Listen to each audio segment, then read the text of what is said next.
Testing 1 2. Testing 1 2.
Testing 1 2. Hello.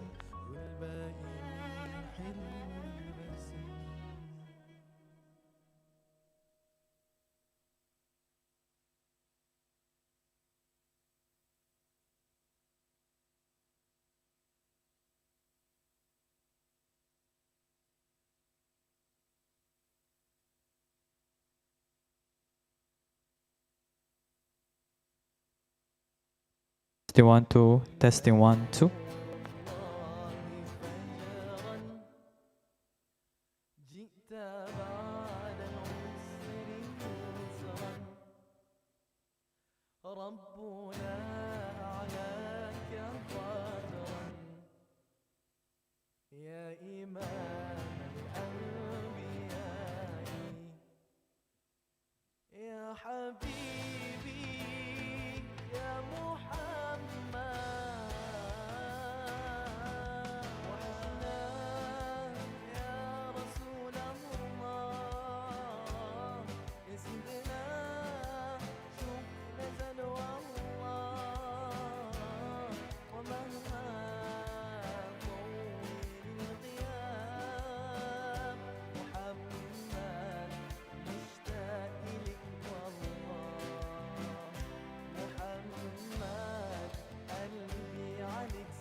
Testing 1 2. Testing 1 2. Hello. Testing 1 2.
أحسن منك لم تر قط عين وأجمل منك لم تلد النساء خلقت مبرأ من كل عيب خلقت مبرأ من كل عيب كأنك قد خلقت كما تشاء صلوا على خير الأنام المصطفى بدر التمام صلوا عليه وسلموا يشفع لنا يوم الزحام صلوا على خير الأنام المصطفى بدر التمام صلوا عليه وسلموا يشفع لنا يوم الزحام يا نفس طيبي باللقاء يا عين قري أعينا هذا جمال المصطفى أنواره لاحت لنا يا نفس طيبي باللقاء يا عين قري أعينا هذا جمال المصطفى أنواره لاحت لنا بشرى لنا نلنا المنى زال العنا Testing 1 2. والدهر أنجز وعده والبشر أضحى مولانا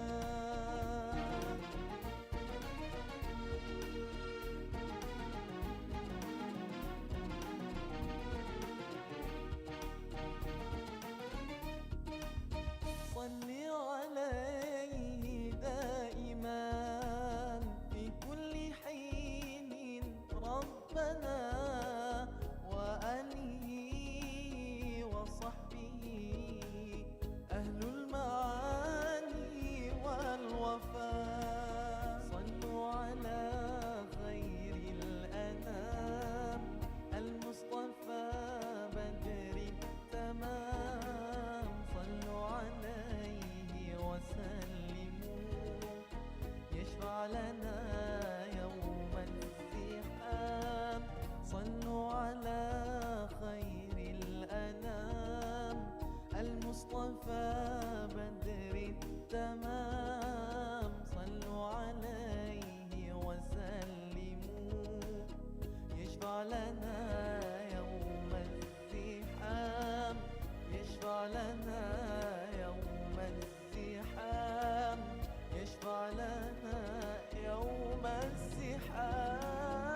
مصطفى بدر التمام صلوا عليه وسلموا يشفع لنا يوم الزحام يشفع لنا يوم الزحام.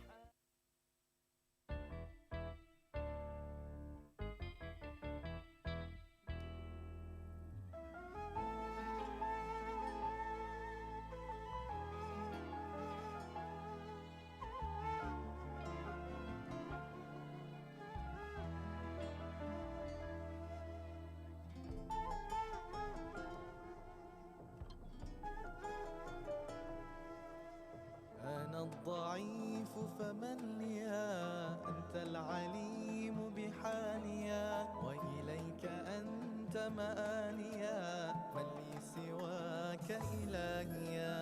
أنا الضعيف فمن ليا أنت العليم بحاليا وإليك أنت مآليا من لي سواك إلهيا.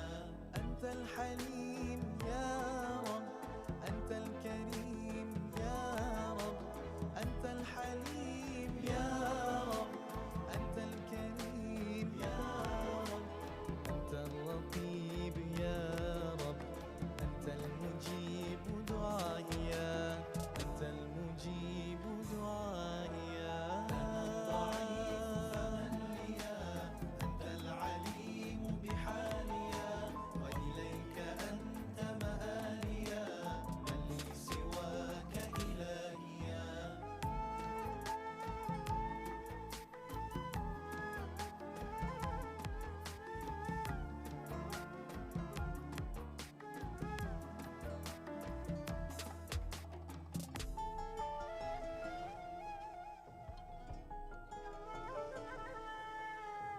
إليك يا رب القلوب من لجة الذنب نتوب وأنت غفار الذنوب يا ساترا كل العيوب.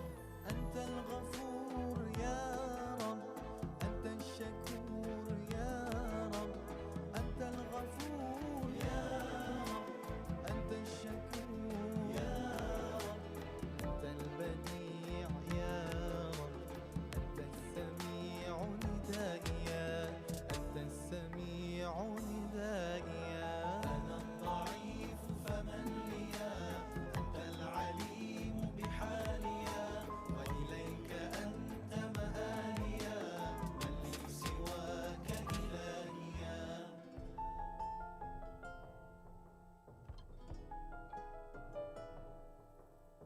يا من من النجوى قريب يا مالك الكون الرحيم يا سامعا الغريب صل على طه الحبيب. أنت القدير يا رب أنت الكبير يا رب أنت القدير يا رب أنت الكبير يا رب أنت الرشيد يا رب أنت المجيد إلهيا أنت المجيد إلهيا. الضعيف فمن ليا أنت العليم بحاليا وإليك أنت مآليا من لي سواك إلهيا من لي سواك إلهيا.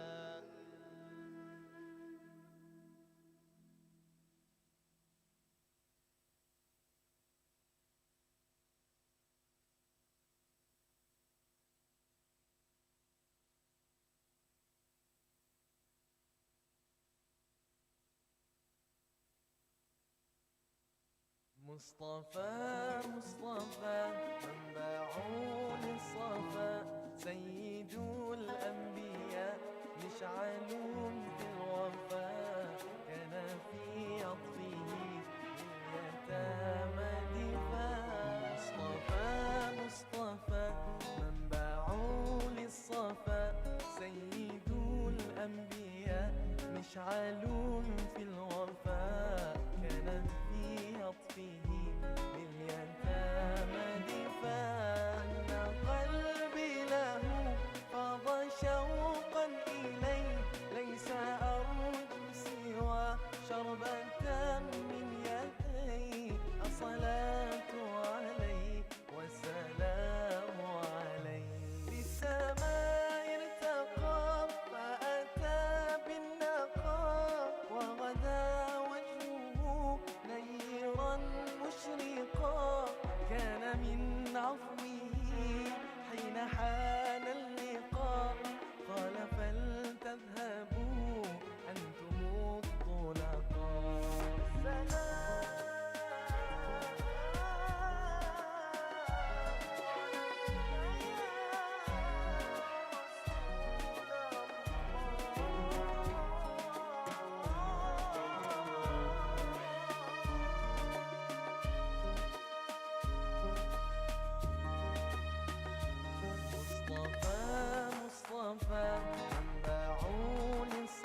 نموا على كف الضمير، لا وساد ولا حصير. نموا من العيون تبكي دموع الزيزفون. نموا ما قاموا يلعبوا، موت الحلم ما أصعبوا. نموا على خد صور عم تشكي من ظلم البشر. نموا على كف الضمير، لا وساد ولا حصير. نموا من العيون تبكي دموع الزيزفون. حتى القمر حتى المدى، حتى البحر رد الصدى. حتى القمر حتى المدى، حتى البحر رد الصدى. نموا ما قاموا يلعبوا، موت الحلم ما أصعبوا. نموا ما قاموا يلعبوا، موت الحلم ما أصعبوا. نموا على خد صور عم تشكي من ظلم البشر. نموا على كف الضمير، لا وساد ولا حصير. نموا من العيون تبكي دموع الزيزفون.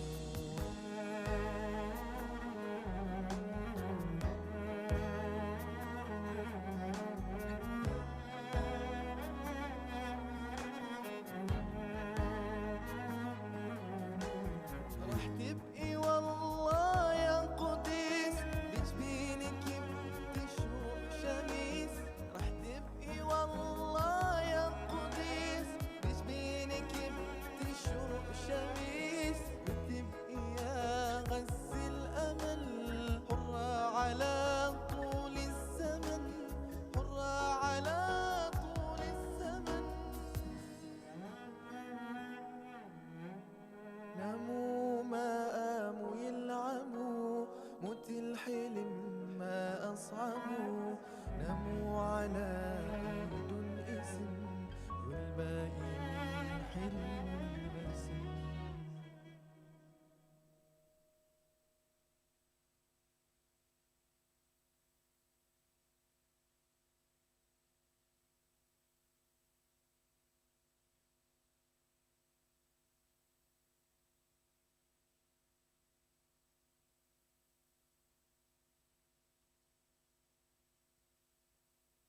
أنت نور الله فجرا، جئت بعد العسر يسرا. ربنا أعلاك قدرا، يا إمام الأنبياء. يا حبيبي يا محمد، وحشنا يا رسول الله. يا سيدنا شوف نزل والله،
Check 1 2 hey. 1 2 hey check.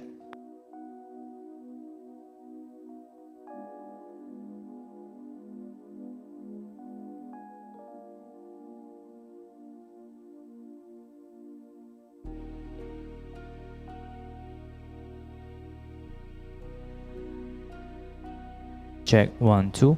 1 2 hey check.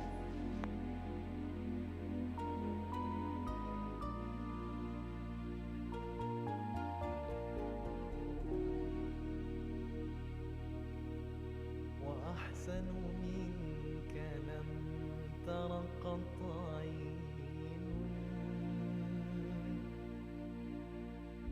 وأجمل منك لم تلد النساء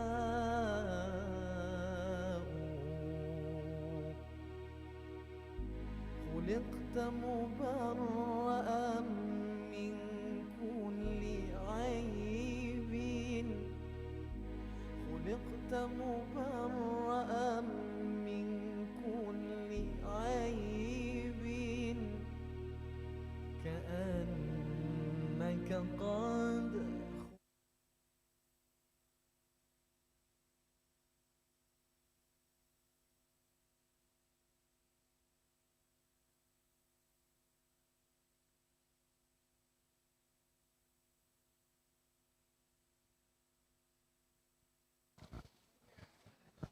Bismillahirrahmanirrahim. Thank you for taking the time to attend today's demonstration. We kindly ask you to share our live streaming event on YouTube and TikTok on your social media to your friends and associates. You may find the QR code to access the link on both the screens here. Okay, scan the link and share our live stream so that everyone can see things, what's going to happen today.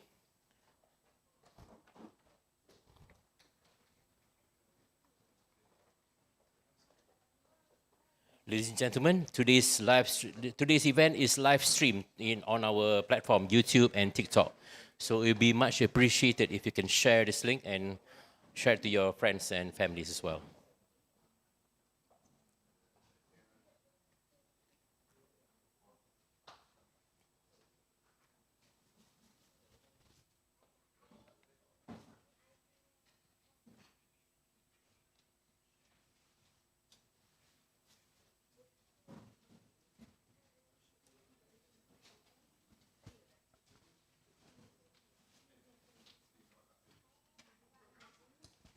And also, I'd like to note that we also humbly ask everyone to remain seated and any toilet breaks are done before or after the session starts, as this is going to be a focused event.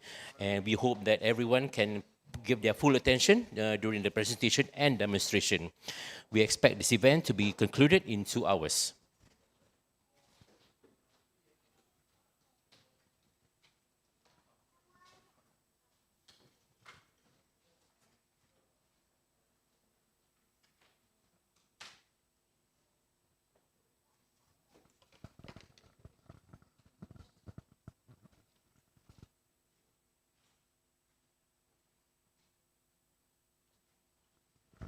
All right, so done sharing. And then I also humbly ask for you to silence your mobile phones, put it face down, and enjoy the show. Okay? Thank you.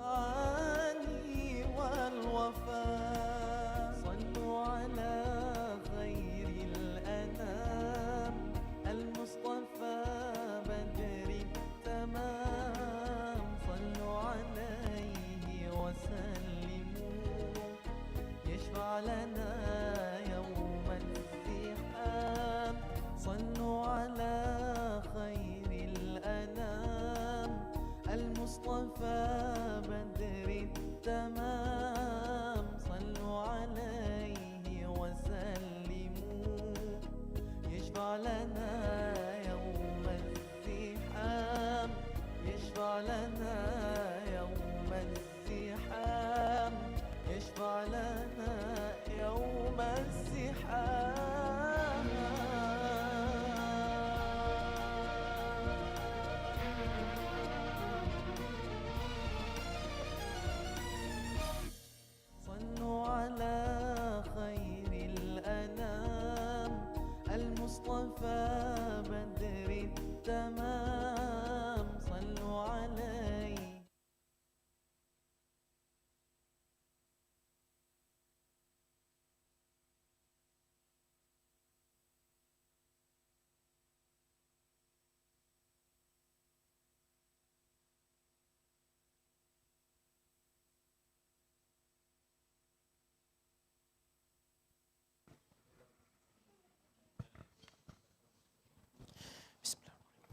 Assalamualaikum warahmatullahi wabarakatuh, and a very good afternoon to our Honorable Executive Chairman, CIC Group of Companies, Madam Haja Kutren Nada Ahmad, Executive Director, CIC Group of Companies, Tuan Haji Azizi Ahmad, Chief Executive Officer, CIC Group of Companies, Mr. Ali Haidar Azizi, Distinguished Datuk Muhammad Sahar from Dewan Perusahaan Islam Malaysia, DPIM, respected guests, ladies and gentlemen, welcome to the Leon Classroom's Downtime Demonstration Day. My name is Shahreza and I will be your host for this afternoon. Before we begin in earnest, allow me to invite our CEO of CIC Group of Companies, Mr. Ali Haidar Azizi, to give a welcome note to everyone present. Bismillahirrahmanirrahim. Rabbi shrah li sadri wa yassir li amri wahlul 'uqdatam min lisani yafqahu qawli. Allahumma salli ala sayyidina Muhammad wa ala ali sayyidina Muhammad kama sallaita ala Ibrahim wa ala ali Ibrahim fil alamin innaka Hamidum Majid. It is a welcoming note. It means it's just one or two lines that I need to say.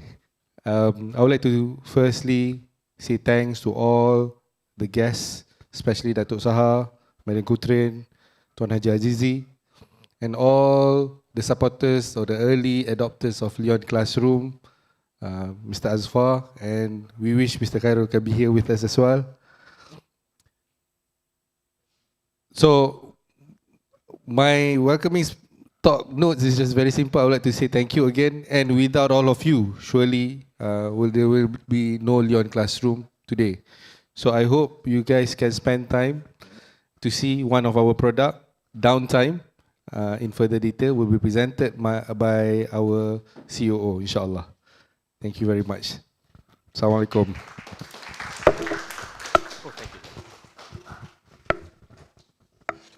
Thank you, Mr. Ali, for your warm welcome note. As most of you in this room have heard, we, CIC Group of Companies, is a group of innovative, ever-evolving organization that consists of three main pillars: the Early Education Center, CIC, where leaders are born, the Abidin Academy International and Private School, and now our youngest subsidiary, Leon Classroom. In a nutshell, Leon Classroom is a game-based learning app for kids aged 3 to 10 years old, supercharged with caring and qualified international tutors. It is a fun and effective online learning made easy. I think I've said enough.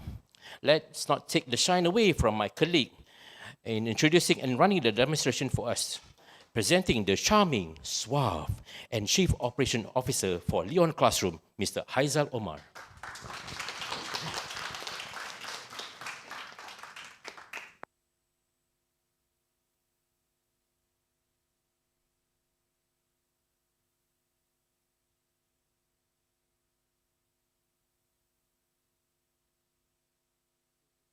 Fantastic. And who among us are online tutors? Okay, we got one. Okay, let's clarify. Okay, we're all friends, right? Physical teachers, online teachers, we're all educators, and we all love each other. So let's support each other. And if you're here as a physical teacher exclusively, maybe this can be something that you can use in your spare time. And maybe this can be something that you can share with your friends.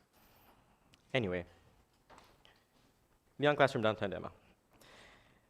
When we wanted to start this event, right, we had two choices of a venue. Okay, the first one is a huge hall with a 20-foot-long display and a stage to match. The other one is, it looks like a classroom, has a huge whiteboard, and I guess you guys can guess at this point which one we went with, being teachers. Let's get to it. Teaching a class full of kids online is really easy, right? Show of hands, who thinks this is the truth? The one online teacher, yes? Disagree, okay. Teaching a class full of kids online is really easy, said no one, okay? Not a single person, not a soul. Well, at least if they care about their classes. It's always gonna be hard. And physical classes are no different. You need to prepare, you need to make sure every single lesson is effective, and it gets kind of hard. At Leon Classroom, we wanted to find out exactly why that's the case. So, teachers, we did our homework, And we did a lot of reviewing and a lot of studies of existing papers and research, specifically, a lot of them from the University Kebangsaan Malaysia or National University of Malaysia. Anyone represent? No? All right. And also, we ran a lot of our own studies, surveys, experiments, real-world tests with real teachers. They all point out to the same thing, and it's striking. Don't read this, I'm just highlighting. Out of all the studies we went for and we read and researched and learned, over 60% of teachers and online educators are burnt out. Everywhere, whether it's from the Heart Centre Australia, whether it's from our own UKM, and whether it's from our own research for online tutors globally. Half of you guys are burnt out. And all of our studies point to two main reasons. The first one being low student engagement, and second, high workload, including class prep. So with this information in mind, the Young Classroom had a starting point and worked really hard for months. Cute way. We worked hard for months to try and find out exactly what we can do to hopefully, potentially, make these two things a little bit easier for everyone, specifically online tutors. So we made Downtime to address these two things. I'm going to show you a pretty familiar view, maybe, especially for the online educator here, but also for the physical teachers here. During COVID, I think some of you needed to teach online, and a lot of us have been in classes online as well. And this is how it looks like. Let me paint you the picture on how we got here. It's 40 minutes into the class, engagement slows down, nobody's raising their hands, and some of them may just turn off their webcams altogether. Imagine, if you will, the same class, 5 minutes later after downtime. She's basically shaking at that point. And a lot of us are a lot happier, smiles all around, and the tutor looks ready for the next part of the class. Let's look at what happened leading up to this point. The problem.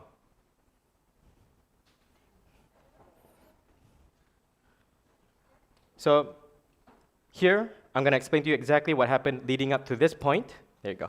Leading up to this point, before the tutor uses the Young Classroom, Downtime, and we'll see what happens throughout the process.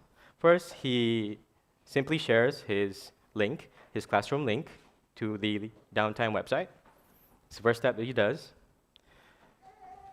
This is the kind that you would share with your friends if you guys want to meet online, video conferencing online, and you just paste it on this page. What happens next is the Downtime virtual assistant joins in your class. Downtime virtual assistant will be your most attentive student and listen to everything you have to say, understands the environment of the class, and understands what he can do. So the class after this goes on as usual, and over here is a class about memory enhancement, specifically, and things just goes on normally after this. So sharing your link to the sharing your conferencing link to Downtime is literally the only prep necessary. And if you guys have ever prepped for a class, making and ensuring that the class stays engaged is kind of hard. So having this kind of almost pressure valve to just share your class link and have it be ready for you and have your back is kind of great. So let's see how it happens. What happens after that? Throughout the class, our virtual assistant comes up with a few information, mainly the topic, the keywords, and questions that are relevant that the students can answer. So it will try throughout the entire lesson to get the right topic, and it will continue doing so until it has a high level of confidence. This usually happens within about 15 to 20 minutes of the class, and so it's perfect for when energy starts to dip. And second is keywords. Keywords are going to be used in a lot of the games that we're going to go into, which I will show you. And the questions serve as an alternative to, say, quiz apps in which you have to manually create each and every one. So this is our class before.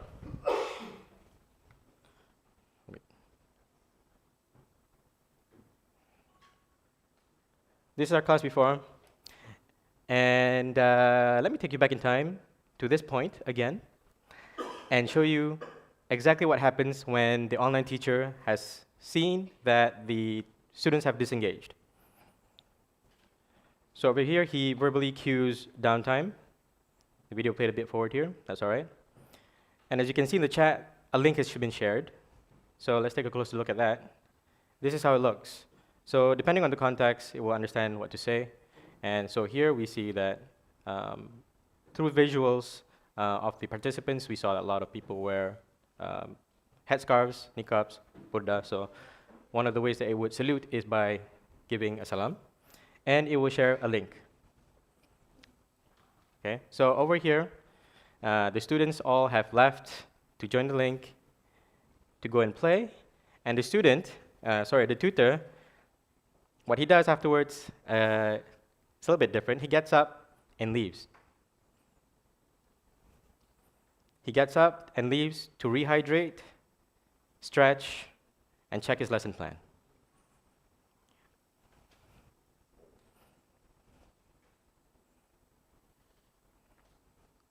He actually gets to do this. He actually gets to do this and have a break without losing class momentum. There he is, or where he's not. In traditional ways of doing this, if you want to take a break, if you build class momentum throughout, whether it's because you need to take a sip of water, you need to go to the restroom, or whatever it is, you have two choices, really. Number one, you just power through it, bladder of steel, or you leave and lose the class momentum you built throughout the entire lesson. And that's a big deal, because when you come back, everyone's lost their energy, and you gotta re-engage the class again, and you have to keep doing that. So if you guys remember, one of the two burnout reasons was, causes leading up to burnout was low student engagement. So this is a perspective of the student. They have just joined in a lobby for a game, and all the students are just waiting for the class to start. So we take about 30 to 40 seconds for the class to start within the 5 minutes. At this point, the 5 minutes of break that he queued is starting. And they play a game together. And this may look familiar to you guys. It's a game called Pictionary, if you guys have seen it before, if you guys played it before. And the way it works is basically drawing charades. In here was a word, a group of words that you can choose, the student can choose to draw. And the student chose the word association. By the way, this is the screen of Mr. Rafiq, who was one of the students in the class. Association, he clicks it, and he needs to draw it. He needs to draw the word association to other people for them to guess what that word is. So all his other classmates don't know what the word is. They only understand what Rafiq, right here, yeah, Mr. Rafiq is drawing. And association is a hard word to draw, isn't it, to explain? It's kind of hard. And the biggest rule in Pictionary is to not write. So you can't write association, you have to draw. And so, of course, he had an idea of a lot of people in one time, associations, a lot of people together. And of course, we have hilarious guesses, which are not association, including a little bit of frustration. But here's the magic moment in this particular game mode. He gets a little bit creative and writes ALI and circles A. Suddenly, everybody got it right. Everybody knew it was association. Zoom in. Okay, in what world does circling A in ALI means association? It only means association if you've been understanding the class, listening and focusing, and understanding that ALI is an acronym that was used in the class. And circling A means you know to explain to others that you're trying to say association. You can't actually write the word, but this particular person got a little bit creative and wrote acronyms instead. We should refine the rules, right? But that's all right. Not only does the person who draw need to explain it clearly, and he did, the people who saw A being circled knows what it is because they also focused. And so after 5 minutes, the class ends, the web app closes, and we go back to the class, and this is how they look like. We're back at this particular slide. That's what happened in between disengagement and engagement. So that's downtime. That's basically it. You invite a virtual assistant to your class. It listens to the class session, understands it like an attentive student, sees the participants, understands what the students' age group will be like. And then when it comes to the time when the tutor needs support or the class is disengaged, you can cue it to start a game that's highly relevant to your lesson. You can cue it either verbally or in the case of a very, very noisy class, you can actually type it out in the chat, or you can actually open up the web page and start with a button. So let's unpack. Why Pictionary? I guess I already got the answer, right? I already explained why it's amazing. Pictionary does something really, really good. All of our game modes that we make they all revolve around three things: association, location, imagination. All of our game modes revolve around this, and we have a few. And in Pictionary, you associate the drawing with the keyword. So as you learn throughout the class, you are associating, or actually you go through the entire downtime session, you're associating drawings with the keywords. Location, the actual theme of the game changes depending on the context of the class. And imagination. You really have to drive your imagination in to try and draw, for example, what association looks like, so people actually know what it is. So you exercise all three, A-L-I. And interestingly enough, that spells out Ali. Shout out to our CEO, of course, Mr. Ali. It just happens to be a very popular memory principle. Let's also unpack one other thing. If this is such a big problem, haven't someone else tried to do something? Aren't there solutions out there? Yes, there are. But it works in varying effectiveness. And I'll explain why. The biggest alternative so far to re-engage students in online studies or online learning is Kahoot. I'm sure you guys have heard of it. It's very popular. We ran a survey, and Kahoot came out at 80% of what online tutors use. But Kahoot can only engage the students at the end of a class. Why? Because, well, your students need to know the topic first before they can answer anything, right? So technically, you can start a quiz anytime, but your students won't know what to answer. And what's the point? And in that regard, there's something really interesting that we found in our studies. Allow me to use the whiteboard. Okay, so the two major age groups for online tutoring or online learning are two kinds of people. Two age groups, 6 to 12, first one, and then 13 to 17. These are the largest group of people, or kids, or students in online learning. Interestingly enough, for the first group, their attention spans, the normal class duration for a 6 to 12-year-old specific class is around 60 minutes. This comes out from our survey, and this is how we got this number. 13 to 17, their class ranges up to 90 minutes. Okay, so what, right? It's not until I add a third piece of information that this becomes an interesting finding.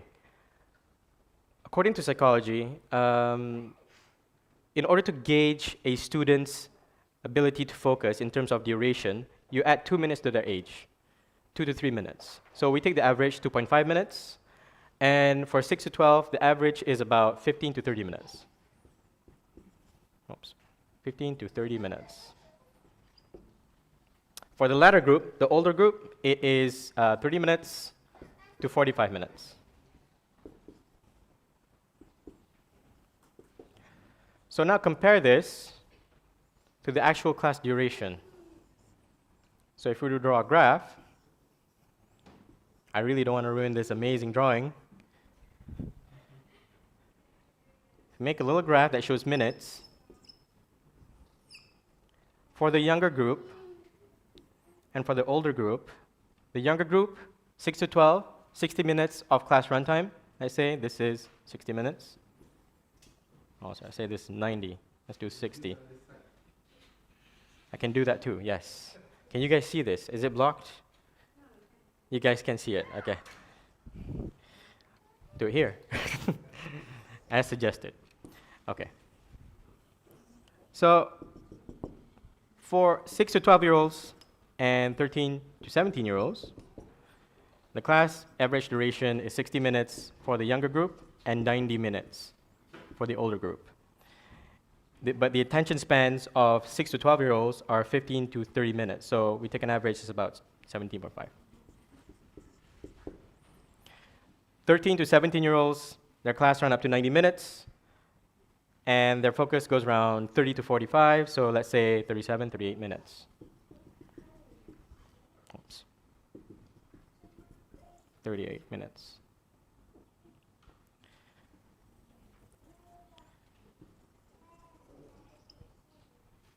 $60?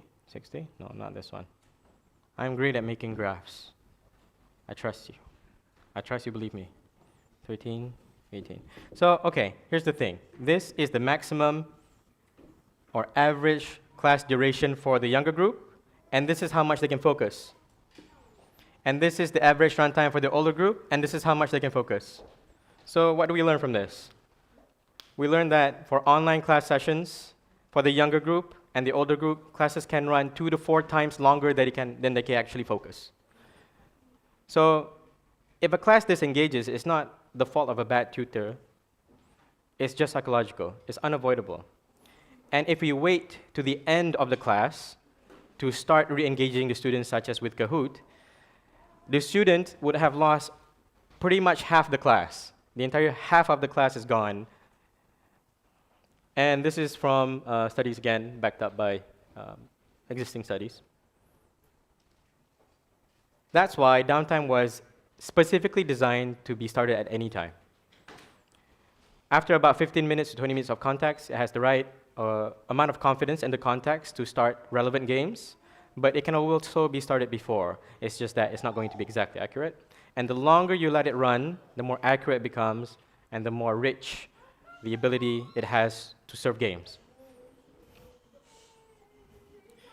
Another thing about Kahoot is, or any other quiz app, making one takes 5 to 20 minutes, 5 to 20 minutes just to create one quiz, and even with AI, just one single quiz. Now, the average amount of lessons a teacher teaches is about 200 to 225 to 300. So that's a lot of minutes, isn't it? 5 minutes times 225, equals tired, right? It's really hard. It's a lot of quizzes, and it runs a very long time to create. So we want something that's no prep. Like we talked about before, prep is one of the leading factors of burnout for teachers.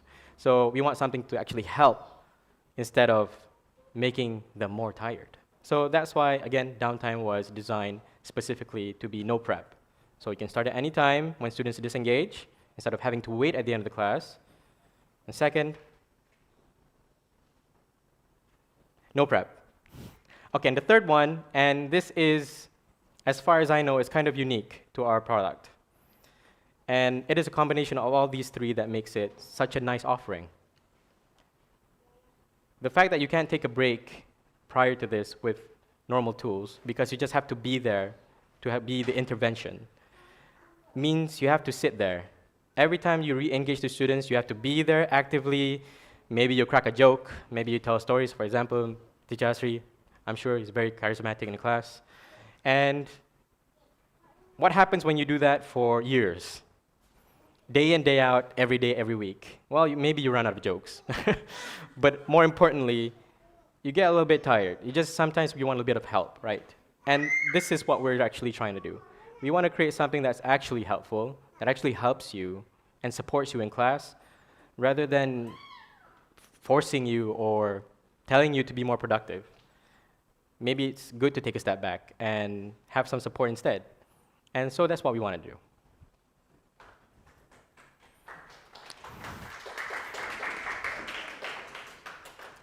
Okay, another last thing I'll unpack. Okay, is that me? Yes, that's me. By intention. The reason is because I've become a little bit of an online tutor myself, and I integrate Downtime into my own class lessons.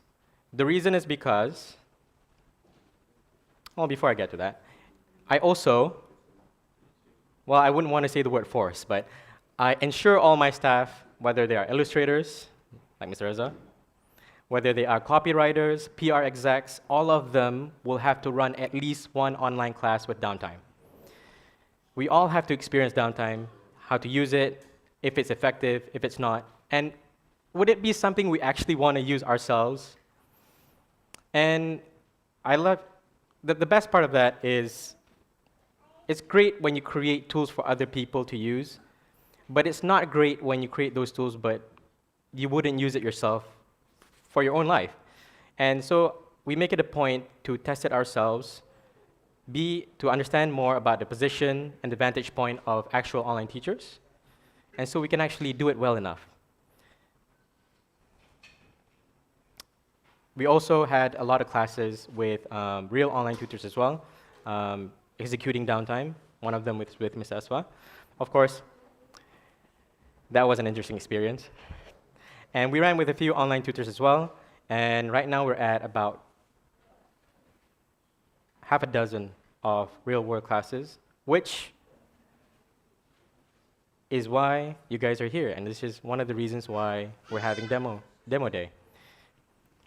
The reason why we're having demo day, more than anything, is to get this thing out there, and is to get people start using it, and to explain why we're making it, not because we think it's a good solution, but because evidence shows that it's a good solution, and we really want to bring something forward that's useful. Okay. Let's talk pricing. Before we talk about pricing, let's talk about existing solutions and what people already pay for them. So I already talked to you about Kahoot. Kahoot is 48 ringgit per month for their most popular plan, and you have to pay 588 ringgit upfront. There's no monthly payments. But this is for their most popular. It does go lower. But this is what people are going for. So what about Downtime? Downtime, once we put in all the logistics, how much we can price it, the best we can do, we came up with one number, and that is 32 ringgit per month.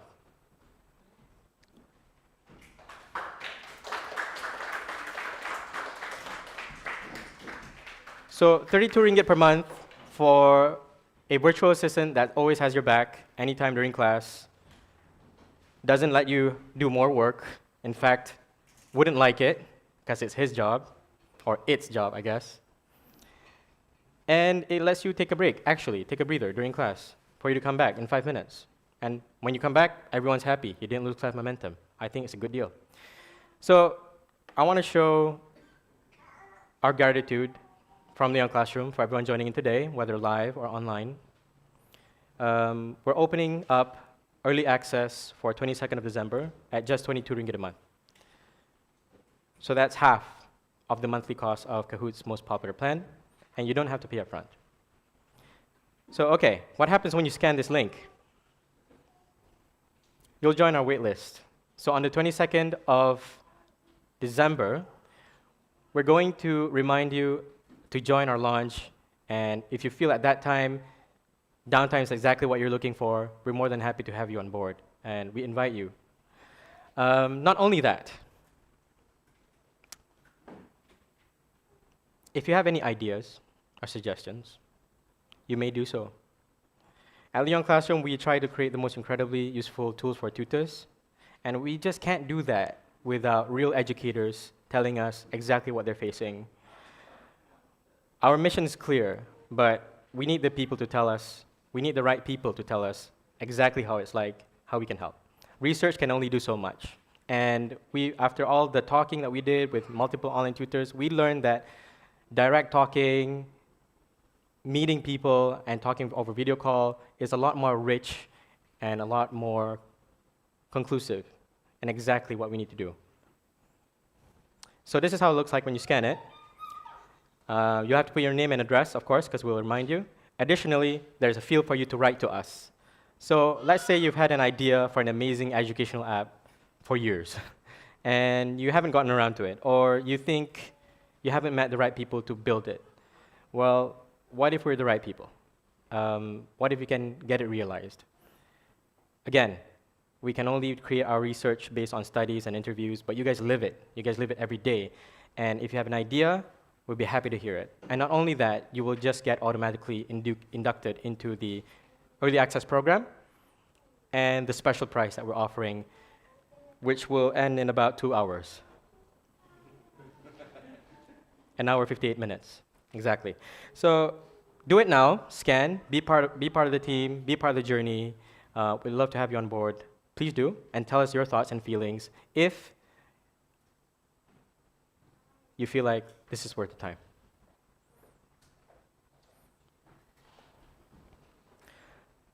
Okay, one last thing. I'll talk a little bit about Leon Classroom, a little bit more. Because just now, the MC gave you guys a little bit of an appetizer, so to speak. Leon Classroom was founded in 2020 at the wake of COVID. It was founded by our current CEO and founder, Mr. Ali. And the reason why he made it was because he saw that kids were having a hard time learning online during COVID, because they were all forced to stay at home and have some sort of device to learn. And so he had an idea, a platform that has 3 things. Number 1, we vet the tutors. We get the right tutors who can teach kids, get them on the platform. Second, we create gamified interactive content that kids are gonna love. The third is a set of tools that teachers can use to effectively teach a class full of kids. Well, that was 2020. After a while, people started to adapt, and they got better at learning online. But what we also learned, which was crucial, and data can't tell you this, great teachers don't want to be told how to teach. Great teachers know what to do. And so when we started vetting the tutors to come to our platform, they had other plans. They had bigger plans. And when we created the content, we created content that these teachers believe to be great, but not exactly what they want to use. And so we want to get these great teachers, and we want to help these great teachers to teach these kids, because that was the point. What we learned was one thing was left, not the content, not our vetting, but it was the tools. We want to create these amazing tools for these amazing teachers to teach kids.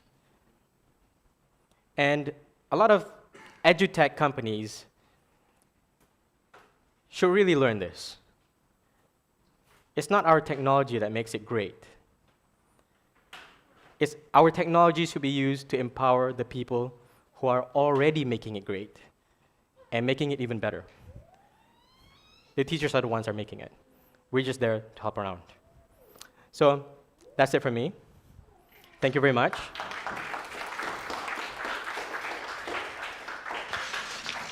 I'm going to keep this here for the Q&A session, so everyone has a chance to scan and be part of us.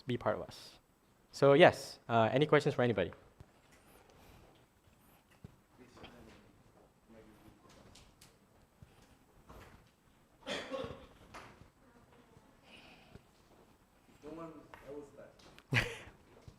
Go ahead. Assalamualaikum, Haizal. Salam. My question, when you said virtual assistant, does it involve, AI integration into it in the development of, how these virtual assistant help to understand the context of the class. All right, fantastic. So the reason why we call it virtual assistant and not AI, for example, is because it's not just AI. There's a few technologies behind it. Of course, some of you may know that AI is under the umbrella of machine learning. And under machine learning, there are other ways that we can learn context. And so we don't limit it to just AI. There are other systems at hand to make understanding the class context clear. So that's why we call it virtual assistant. And also, we kind of want to keep it a bit loose because moving forward, we do want to have our own approach on how to identify specific contexts and make it more available to more people in more languages.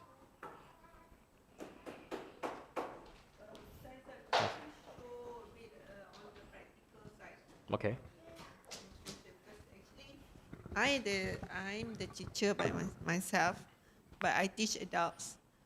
Previously, I used Skype only, but now when there was no Rest in Skype, peace, I Skype. even use the video call, WhatsApp video call only. So actually, I am not clear. I know about the Leon classroom, but now come the downtime. So at first, when I saw the downtime, I thought it's words. I don't know that it is a name, a noun, you know. Yeah. So I'm quite blur. So could you please show some practical part of it so that maybe the audience also as blur as me. Okay. Sure. Thank you. Yeah. Ms. Asfa, are you clear on the steps? Yes. I guess since you've been part of the process. I quickly mentioned it earlier, but I'm just going to show you just very quickly.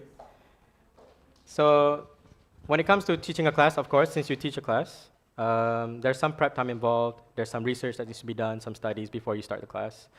And before you start your WhatsApp call, for example, we don't support WhatsApp calls yet, but assume, let's say you use Google Meet or Zoom. What you will do is you will have a class link, right? So whenever you start a class, you have a link that you share to others to join your video conferencing app. What you do is you just simply share that link on our Downtime web app. And you press invite. And so that's when the virtual assistant enters your class. And if you have it as a private class, you will have to admit it to join, of course. Or you can invite it by email. But it's best if you just put the link and invite. That's the best way that we are going. What we're going for now. Yes. So that's all you do. That's all the prep you get. And then when your students get tired or you want to re-engage your students, so for example here, where everyone is tired, again, not because of any fault of the tutor, it's just psychology. People just can't stay there for 2 hours or 4 hours to study something. So at this point, you will have to queue downtime. So the way you queue downtime is by saying the signal of start downtime. So supposedly here we get to see that, but in terms of the audio, it's all right. So we just queue it verbally, and we just say, let's start 5 minutes of downtime. And that's when the virtual assistant shares the link. And so, like I said, if the class is a little bit noisy, like for example, if you're teaching kids, and there's definitely no way you're gonna keep everyone quiet, definitely. And we love those moments, we love them. So what we do is we just simply type it in chat. We say, queue downtime, start downtime 5 minutes. Start 5 minutes of downtime, my bad. Start 5 minutes of downtime. Either that, or if you find that it's a little bit more convenient for you to go back to the web app, you can just press a button there to start as it builds context. So as it builds context here, you can just press a button on the page to just have virtual downtime assistant start the game for you. So that's the practical way in which you would address it. The tutors are not required to use the platform beyond classroom platform or any. They can Yes. Yes. So that's why we wanted to create a tool that can empower all teachers on their preferred tools, where they're most comfortable. And we want to empower them that way and not lock them into any other platform or any content that they have to teach. Are they, is your classroom offering platform also? We did. So there's two ways I would approach the word platform, because the word platform is it can be interpreted in a few ways. So when you think about a platform, it could have a few things going for it. For example, a student education platform might imply content. It might imply tutors able to hire. It might imply a few things. So when we say platform, when I say we did, it's because we used to have an online teaching platform, learning platform, as I mentioned with the background, where it focuses on vetting the tutors, creating interactive and gamified content, and giving the tools to the teachers to teach those kids as effectively as possible. That was what we had. Moving forward, we're focusing on just the tools. And the reason is because great teachers already have great content and they're already pretty comfortable with what they have, and they want to do great work with what they have done.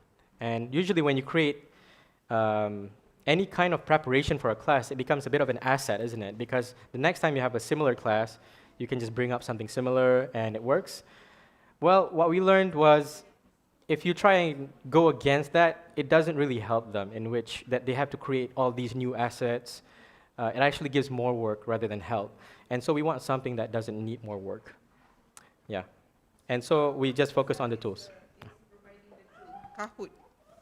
Yeah, we're providing the tool of the virtual assistant, yes. The Kahoot was there for comparison, yes.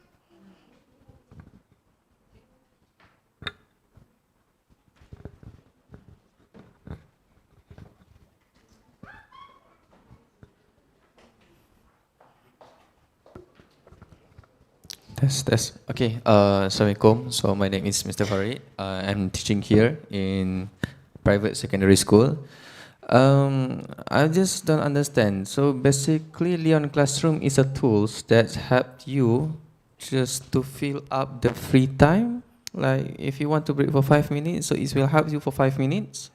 Because it says that that downtime will help you understanding the classroom, and then helps you to like give you some time for break while you are having a sip of drinks, and then the students can help learning.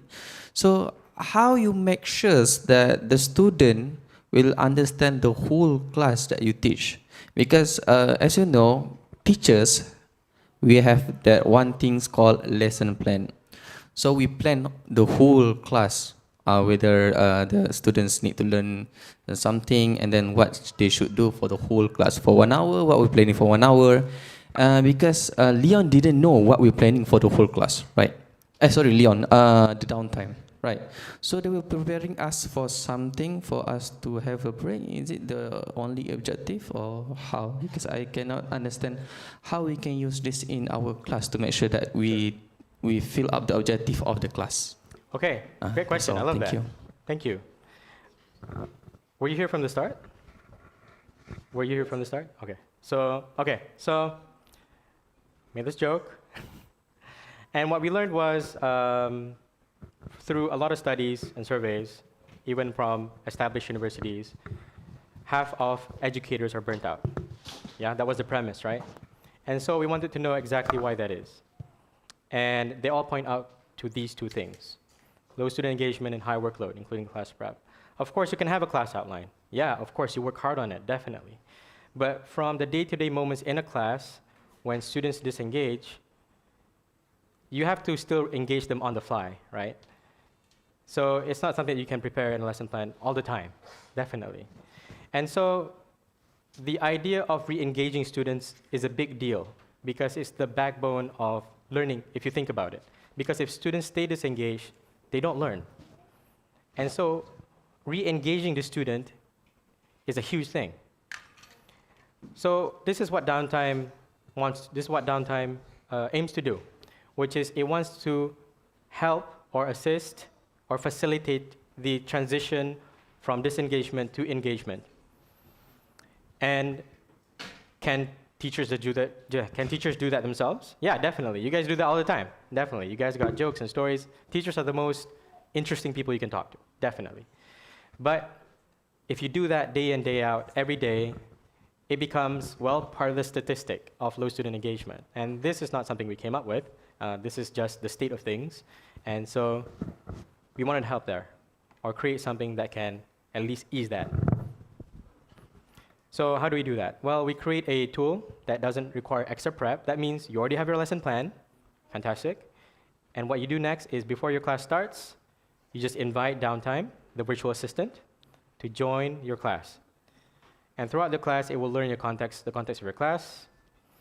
And when the inevitable moment of disengagement comes, you can just call on it to start 5 minutes of downtime in which the students re-engage. Well, that's the plan, that's the aim, to re-engage those students. Yeah, so the transition between disengagement to engagement, between that time, that's where we put a lot of hard work in to make sure that happens consistently and you can rely on it.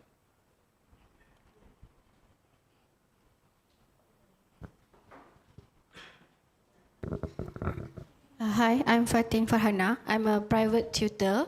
So how I would like to implement, let's say I teach maths and science, and I give the link to my students, how the downtime help me in the class.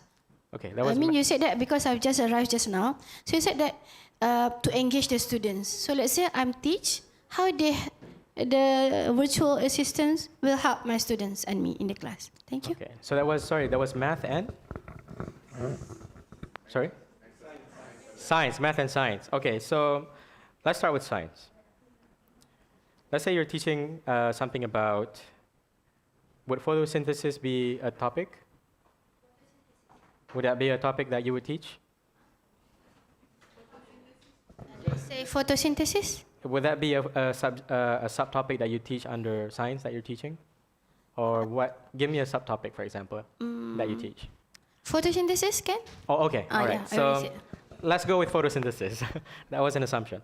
So as you teach photosynthesis to your class, and photosynthesis is actually quite interesting. So the realistic assumption is the students are going to be engaged.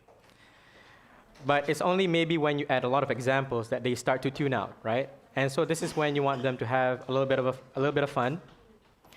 And you call virtual downtime assistant, you cue it, you signal it by saying, start 5 minutes of downtime during the class. Either that, or you can press a button on our webpage to start the session, and it will share a link in the chat. And so this is how a lot of assistant tools work nowadays. It's just a shared link in the chat, and the students click on it to join. So once they join, it really depends on the objective that you're trying to do, depending on the subject. So usually for a subject like science, it would help if you have better recollection of the class, right, as students. And so the idea is to have better recollection of what you just learned in the class, right? So when the class starts, when the game starts, that particular game mode revolves around memory enhancement or recall. So association, location, imagination, the one I said a bit earlier. And so one of those game modes happened to be Pictionary, which does all of those three really well. And in Pictionary, at the start of the game, you have to choose one of a few words, keywords that you learned in the class. So let's say for photosynthesis, it could be sun. Yeah, sure, but okay, sun. Let's go for the sun. Okay, sun. So let's say one student then selects a word out of a bunch of keywords, and he chooses sun. Now he has to explain to the other students, his classmates, how sun looks like, or explain the word sun to them. So let's say he might draw a circle with some lines coming out, and other classmates see this and they can guess what the word is, sun, right? And what happens throughout this process is they're exercising their imagination, association, and the theme of the game changes depending on context. So we're also touching on location. So throughout the class, what happens after that is a new student will be a drawer, and the rest will be the guesser. So maybe they choose a new word. It could be, what's another word in photosynthesis, keyword? Chlorophyll. Okay, so now it's a harder word, chlorophyll. Now this student has to be creative in trying to explain chlorophyll to others by just drawing. So for example, how would you draw to your students to explain chlorophyll, for example? That's where the fun is. And, sorry? Perfect, yeah. So let's say you just pick the green brush and you just go wild. And then what happens is students who have gone through that class have context They understand what green relates to. For this instance, it's chlorophyll, right? So if you just, let's say, for example, it's a math class, and you start drawing green all over. Nobody would ever guess that's chlorophyll, right? But because it's science and you're learning photosynthesis and you've been focusing in the class, and one of the classmates go wild and make everything green, you immediately think, oh, chlorophyll. There's an association there.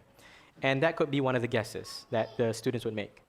And again, this entire exercise is to just help with recall and re-engaging them.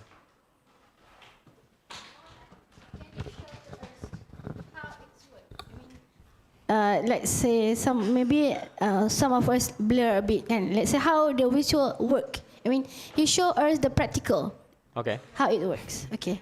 So again, I can see it. Do we go again? Okay, so sure. So the web app itself, we had two choices when doing this demo. One is a live demo, one is a scripted demo. So I would love to show a live demo, but the thing about live demos is it's risky. So we work hard on making it as reliable as possible, but of course, 20-second is early access. So that means that's a starting point, and we need more information to get it just right. And so to avoid more misunderstandings, so we just stick with the scripted demo. And so I would like to ask if in the audience, because now there's, because you just joined earlier, right? So it's a bit hard to, of course, follow a demo when you weren't there. But of course, we of course have other participants that weren't clear even when they joined early. I want to make it really clear for myself. Are you guys clear on the steps on how to get downtime in? Okay, we got some nods. Okay, we got nods. Okay, thank you. All right, okay. Okay, so we got a lot of nods. Okay, all right. I just want to make sure that the demo went well. Okay, any more questions? Okay, so we're out of time. One more question. Okay, yes.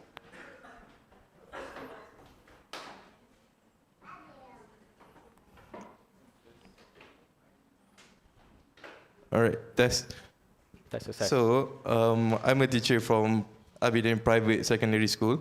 So I want to ask whether Downtime will keep track of the scores based on the engaging games, like the drawing thingy, right? Yeah. Then whether will it keep the scores of the students so that in a way we can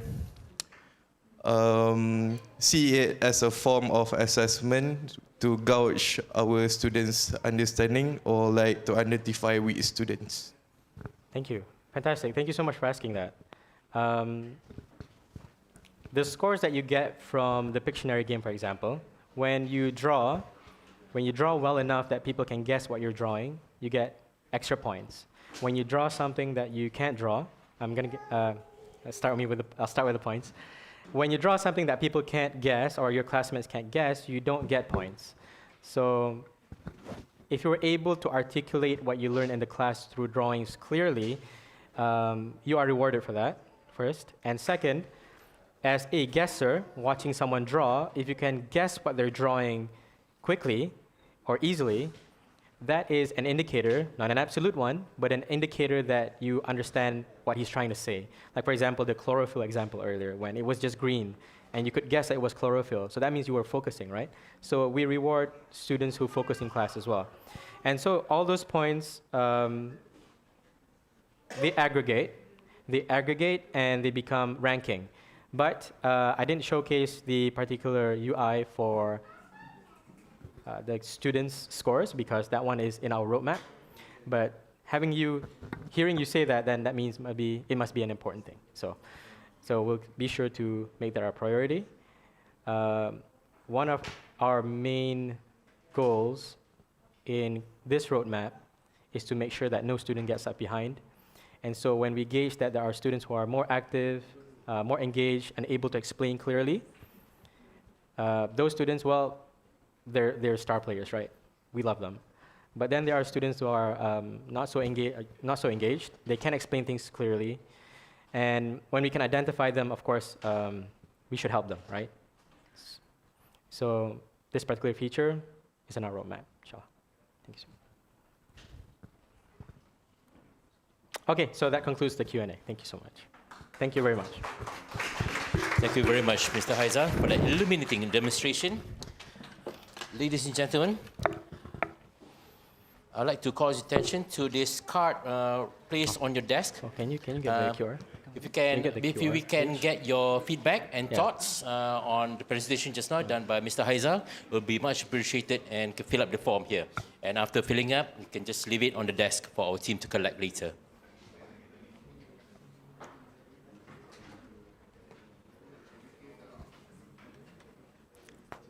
Yeah, that one. Yeah, this is great. Yeah, fantastic. Yep. Pull it out. All right, next up, please give a round of applause as I invite our first guest speaker, Madam Bhawna Sainger, to the stage to speak on teaching that connects, bringing heart into online learning.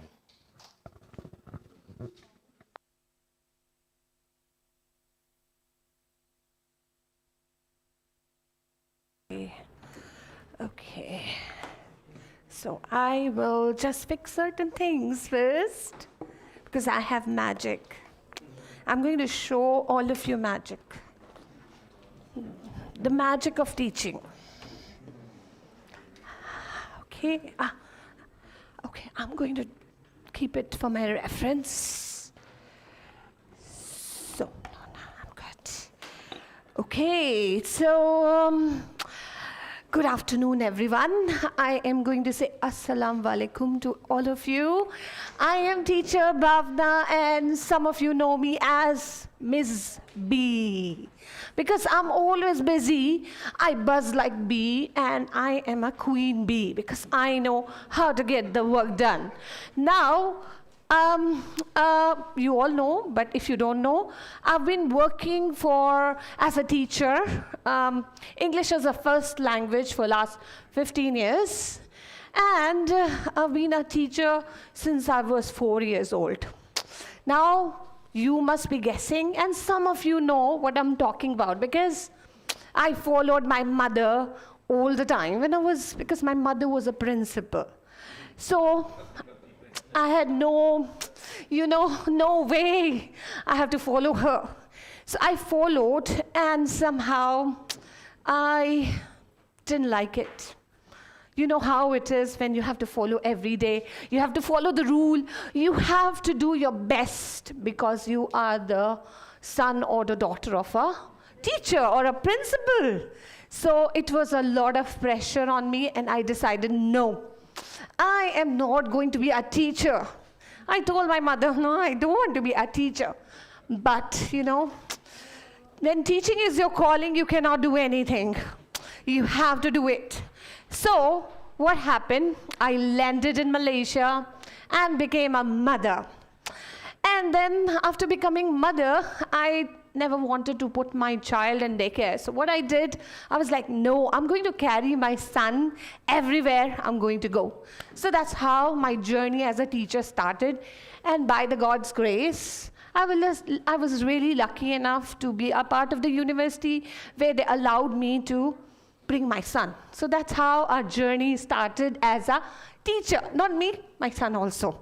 So we are teachers.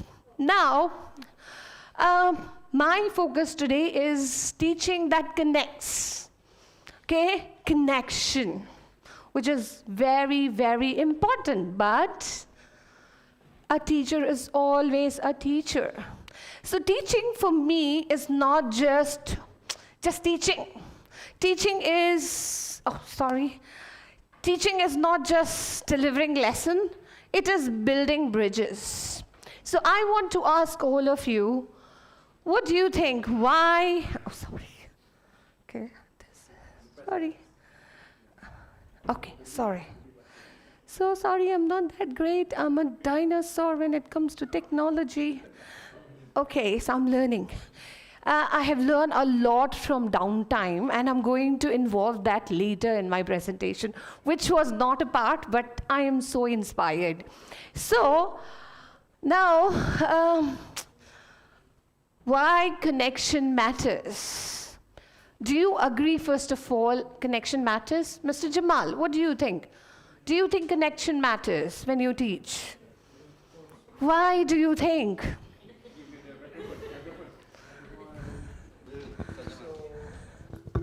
Because a teacher, there is between two person, one is delivering message and the receiver. So Very if there is no connection, so we cut. Good job, very well done. So, you see, connection really matters. Okay, but he got startled because it's like when you're doing online lesson, you pick someone, answer. Okay, so this is not a good way because first what you need to do is what I'm going to show you next. So connection really matters. Whether you agree, you disagree, it is really, really important. Why? These are some of my, I work for many good bosses, and one of my boss said to me, Bhawna, it's so beautiful to go. When she went to India, she saw some of the teachers standing under the tree with a whiteboard and teaching. So teaching doesn't require you to have luxurious things. If you have the heart, you can teach anywhere, any situation. You just need to have the heart. And if the heart of the teacher is present. So I need all of you to stir your heart and feel, is your heart here? Okay? And now, today what I'm going to do is what I practice online. This is focusing basically online, but I do practice this offline as well. So one of the very, very good way is mindfulness. So I want all of you to close your eyes, please. You have to follow me, okay? Just close your eyes and you breathe in, breathe out, please, and focus on the sound that you're going to hear. And you breathe in, breathe out. Breathe in the positive energy and breathe out all your worries. Focus on what you like. Do you hear anything? Okay. Breathe in and breathe out. Once you're ready, slowly open your eyes. Now you see, okay, you can all open your eyes. Okay, don't sleep. Sometimes students can sleep. Then you have to wake them up. Ting, okay? So when you see this instrument, because one of the ways after mindfulness, one of the ways of teaching for me online is storytelling. Because you need to connect. So majority of the time the student will say, what are you doing? Is this magic? Yes, I'm magical. You cannot do that, but I tell them the story, how I got this. And this can also be used for your science project because it resonates. It's all right, you can do this. Okay, so this is what I do as my, sorry sir. So you can see in the classroom, this is my strategy to start my lesson, whether online or offline. So there is there are many benefits of doing mindfulness in your class. And it's not related to any religion or any caste or anything. It is just making sure all of you, like just now, you were one as a class. And then it will also help in the focus. Because sometimes, I think you must agree that when they are doing online lesson, maybe there is a disturbance happening or there is a noise like just now. So how we can make everything one is by having a time of focus where they can reflect. And mindfulness is not just doing just the starter. Mindfulness can be also used when I will do it if I see any one of you sleeping when I'm presenting. Okay, so it can also be used during that time other than downtime. Okay, so you can see that. Okay, now this is, I give this example to my students. You know, when you go to a restaurant, you need a good starter. Then your hunger will be on fire. So to have a good mindfulness session as a starter, and then you link your learning to the new concept, because they're already ready. So you have already prepared a good starter, good start for your teaching. So a good starter in online teaching should capture attention. It activates prior knowledge, sparks curiosity, and warm up the brain. For example, I'm going to play a quiz. Okay? All of you have to give the answer. You see, I use this as my online tool. Guess who? Okay? So everyone has to guess this. I am the hardest natural substance on earth. Science teacher, you must know this answer. This is easy peasy lemon squeezy. So, yes, who can answer? I am the hardest natural substance on earth. What is the hardest natural substance on earth? Wow, Teacher Badur, excellent, good job. You will be the science teacher. Very good. Okay, superb. And okay, now another one, because we have different types of learners. So one likes this kind of question, another likes pictures. Who can tell me, looking at this picture, what is this? China. Okay, wow, very good guess, but how do you know it's China? What do you see in China that makes China? My God, I'm going to give you a chocolate, a big one later. Superb, very well done. So, panda is the correct answer and diamond is the correct answer. So now, you see, are you excited for the next part of the lesson? Yes. Okay, are you all excited for the next part of the lesson? Yes. Who is not excited? I'm going to make it exciting then. Okay, so I'm just saying. Okay, so when you have a good starter, when the kids are on top, scaffolding. This is a very, very beautiful technique. And it is beautiful because you are not putting the students on top. You're teaching them how to climb the ladder. You're not giving everything. You're not going to overwhelm the student with everything. You are giving one dot, and they are going to put the other dots in place. And then that's how they are going to map the learning. So scaffolding is very, very important. What is scaffolding? Okay, simple layman language. Scaffolding is, let's say, okay, I'm going to ask, did anyone, okay, Mr. Yusuf, do you know what is myth and a legend? What is a myth? Do you know any? It's okay. You are a student right now, okay? Think like a student. Do you know anything about myths and legends? Not sure. It's okay. Good student. You are very truthful. Okay. Anyone who knows about myths and legends? Nobody knows. My gosh. Okay.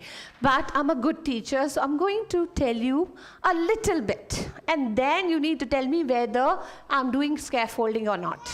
So, when I was a little girl, there was a tree in front of my house. And this is, by the way, a story. Okay? Because I'm a storyteller. So, my grandfather was very careful about that tree, specifically at night. So, he told me, go anywhere, but don't go near that tree, especially at night. And you're a girl.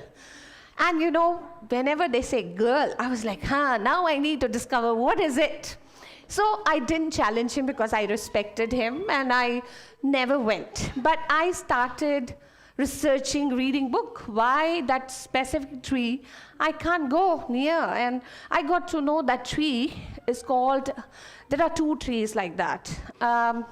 One is the peepal tree and one is the neem tree. And it gives oxygen 24/7. So any tree that gives 24/7, if you go under it at night, you might have hallucinations.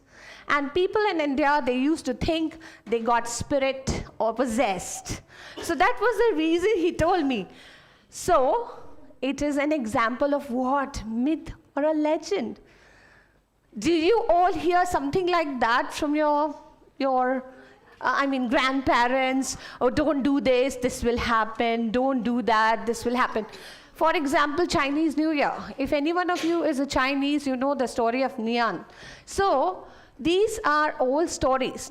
Have you ever heard, Madam Catherine, have you ever heard anything from your mother? A lot. A lot. Yeah. So I'm not going to teach everything. I'm going to ask you, can you write a story that your parents or your grandparents, you heard from them? Will you be able to write a story? Yes. Okay, that's scaffolding. Okay, that you have prior information, but you don't know what is it called. It is called myth, or is it called legend? So legends are basically the legendary characters. One of them was Michael Jackson. Okay, so if I say Michael Jackson, you'll know. So scaffolding is when you give just a little information and get the information from the student.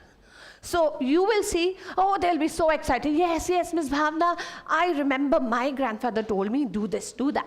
So we are not giving them everything. We are giving them what is required, and then rest of the things, they are going to do it. So I'm a fan of scaffolding. You see, you are not putting them on top. You are just guiding, and they will be on the top. Is it clear, everyone? Because I'm going to ask questions later. I am a teacher who asks questions, okay? So, please remember all the words. Now, you learn about mindfulness, you learn about the starter, and you learn about scaffolding. Now comes the main lesson, the new topic. So, I think after this, I will also be needing downtime, okay, after this, because they need little bit, and I'm sure, as stated, downtime when I'm teaching, they will take words and things, and then they'll do something that makes the student do something. So I'm going to try that 100%. So all these is when you have your steps ready, because when it comes to Cambridge, they are very particular about how the lesson is. So you need to have a starter. When you go to a restaurant, you eat, right? You order starter. Then you need to have a main. And later, what do you need? Something sweet, a dessert, right? So storytelling, I already told you the story, and then get them busy. I can use downtime here, and I do mind mapping. So whatever they have learned, just come up with 5 things, do the spider map, something. But I can use downtime. Okay. No, I was quite excited because this is good. It's really good. Now, this is another very important tool for me, which is called plenaries. And I do 2 types of plenaries. If you have seen, I'm asking you questions in the middle. So that's called mini plenaries. Just to check if my student, you are going to get A+. Great. Ms. Badur, okay? So I am just checking if my students are attentive or not. So these mini plenaries are my tools to check. And then I will ask them, what have you understood so far? So I know that they are able to understand. Now, mini plenary again. Okay, are you all ready? Okay, so my mini plenary is, what is the process called where you don't need to feed them everything, your students, but they will learn step by step or from their previous understanding. What is that process called? Yes, Madam Meera. Wow, good job. Have you ever tried scaffolding? Yes. I think most of the teachers, right? You all try scaffolding because it's a very, very important thing. Okay. So this mini plenary is very important because you check whether they are learning. And it also helps in active learning. Because one of the things that Cambridge also wants is whether the students are actively learning or not. So active learning doesn't happen when you lecture and lecture and lecture. Active learning happens when you give time, you scaffold things, and they learn by observation, they learn through their experience. Okay, so make them speak. You need to make them speak. You know, when I started my career, I was a lecturer in the university. And I used to teach masters.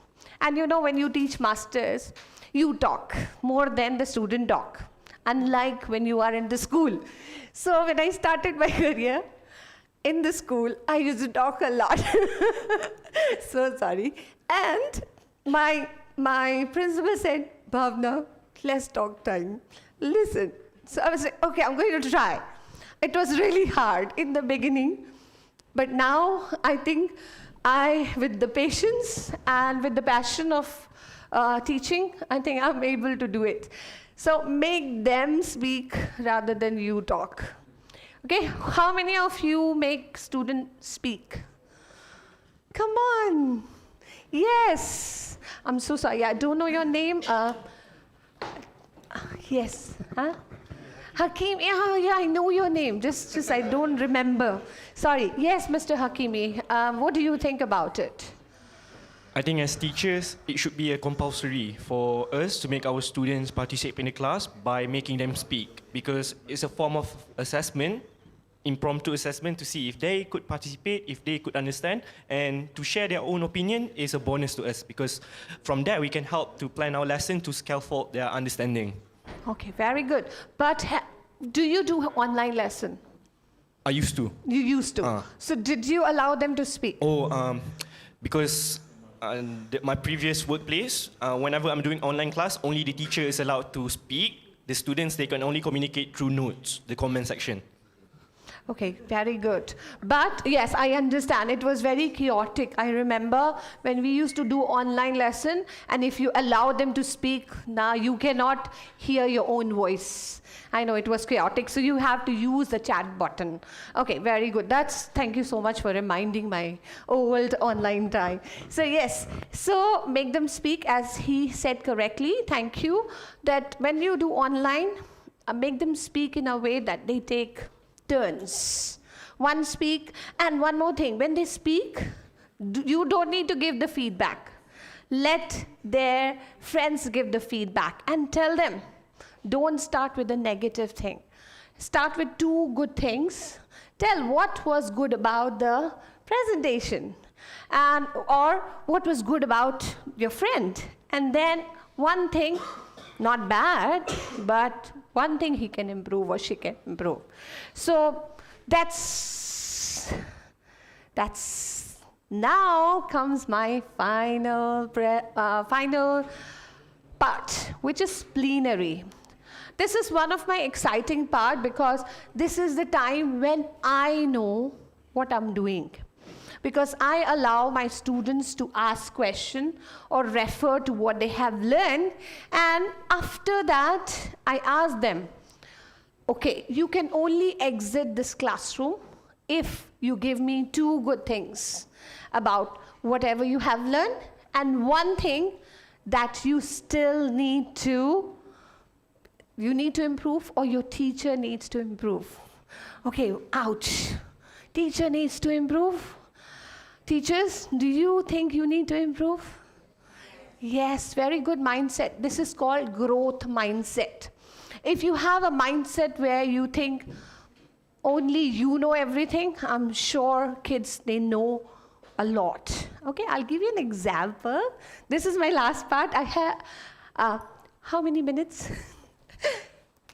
Okay, so those who already know, please don't. Okay.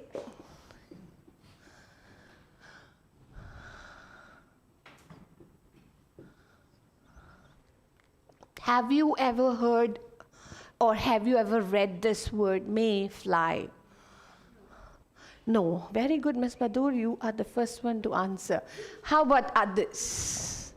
Teacher Haswani. Yes. Have you ever heard this word or read or, someone told you about mayfly? It is very common in Malaysia.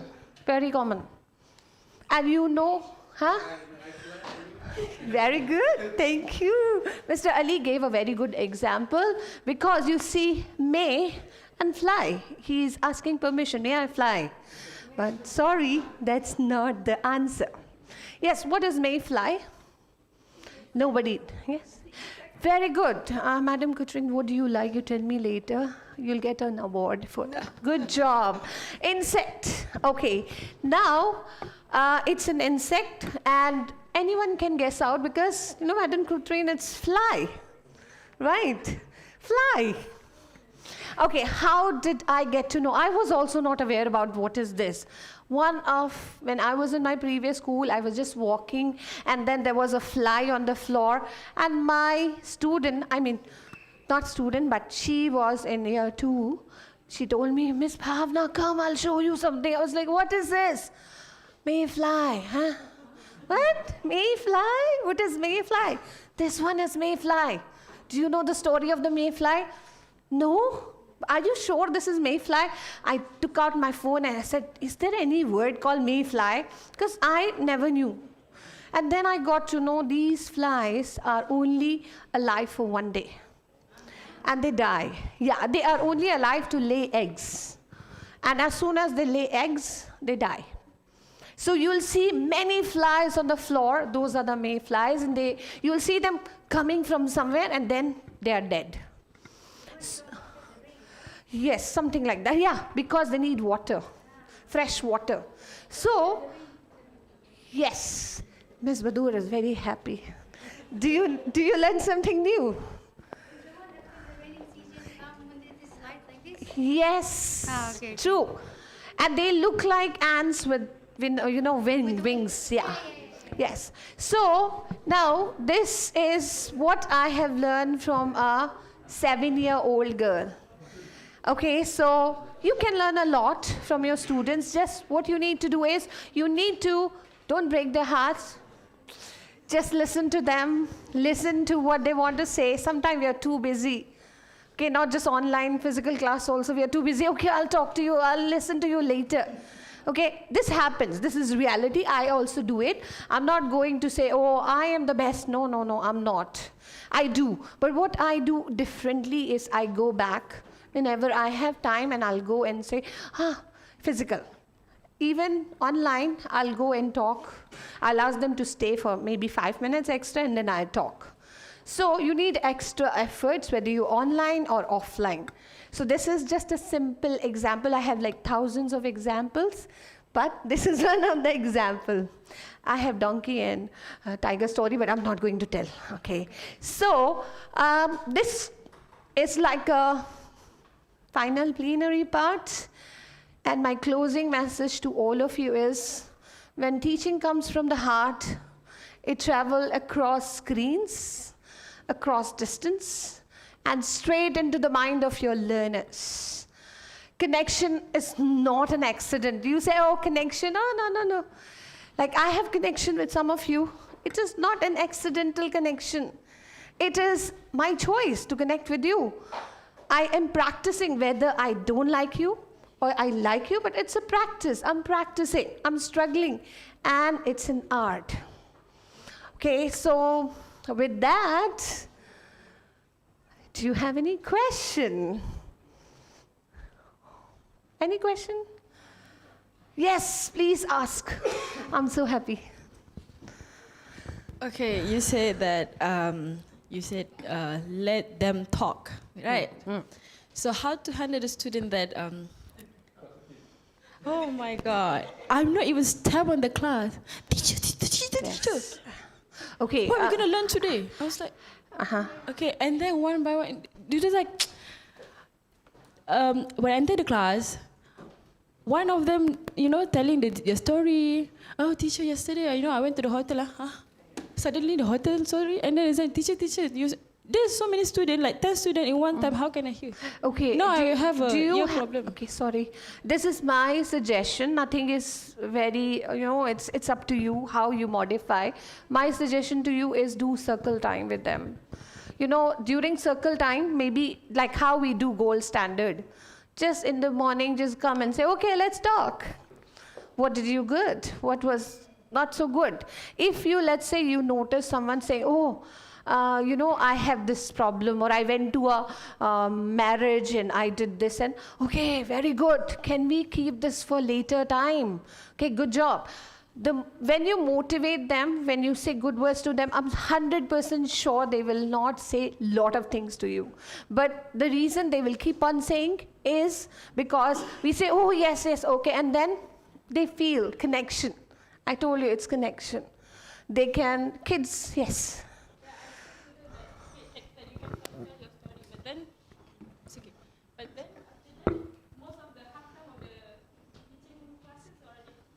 Okay, this can only happen if you do it properly first or second time. Third time, it's not going to happen, trust me.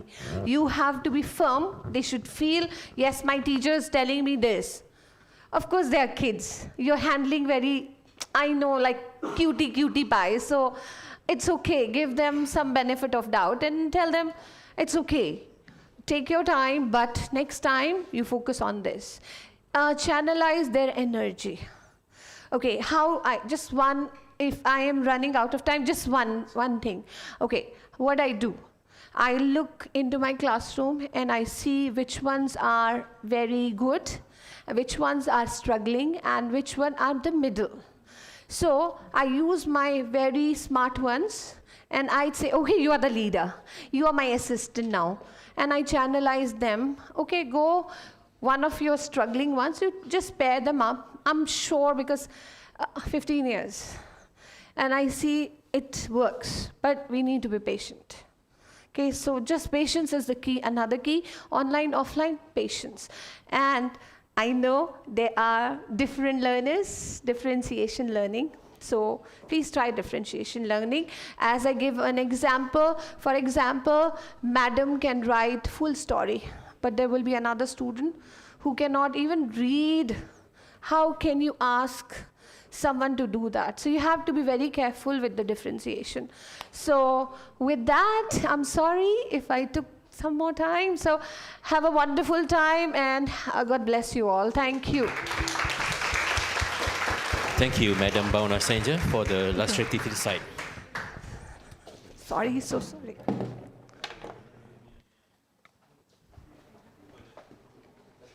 Okay, we'd like to call for the next session, which for our second guest speaker, we'd like to invite teacher Muhammad Asri to the stage to speak on teaching beyond the screen, what online class reveal about learning. All right, mic test.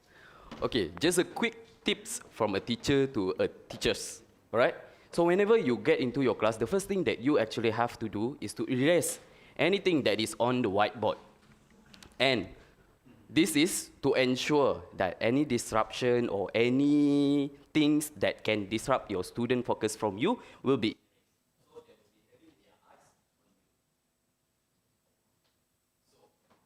When you are doing so, instead of swaying left and right, try to do it up and down. Why? Watch carefully.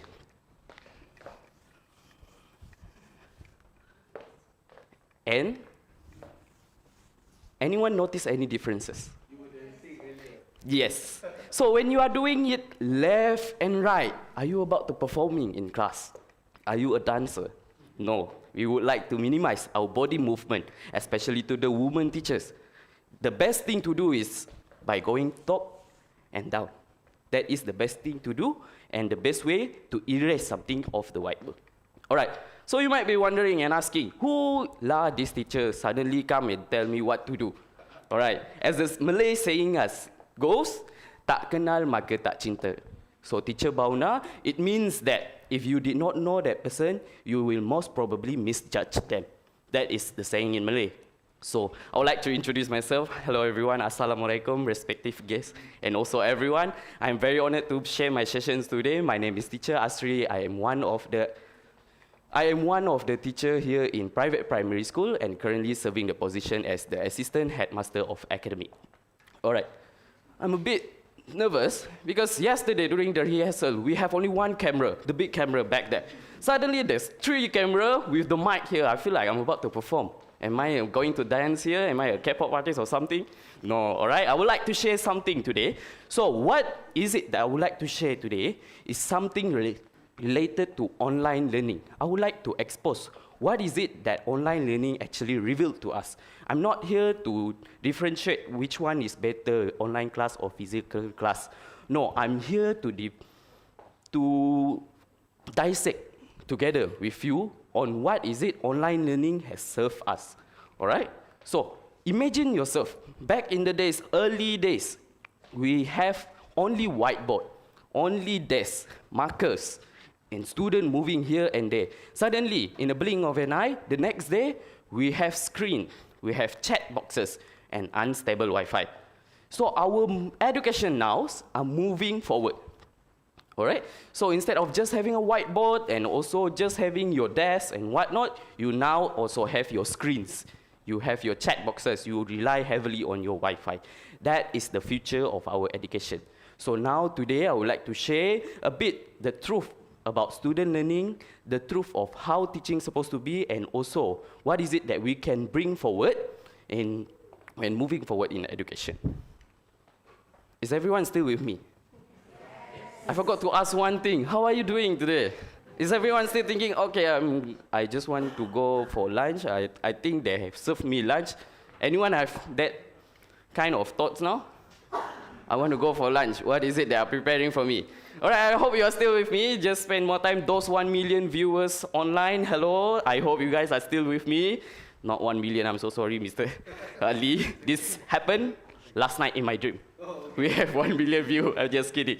All right, so in physical class, we definitely will be having that one student that look very how we say, very nice. He focus on you, the book open, his mind with you, his eyes with you. But we do believe, we the teachers know, this student is pretending only.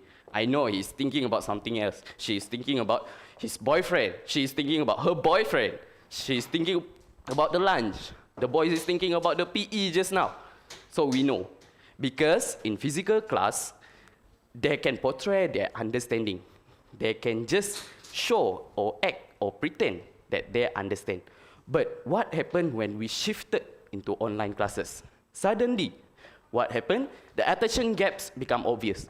Misunderstanding surface quickly, and students relied heavily on clear instruction. That is what happening.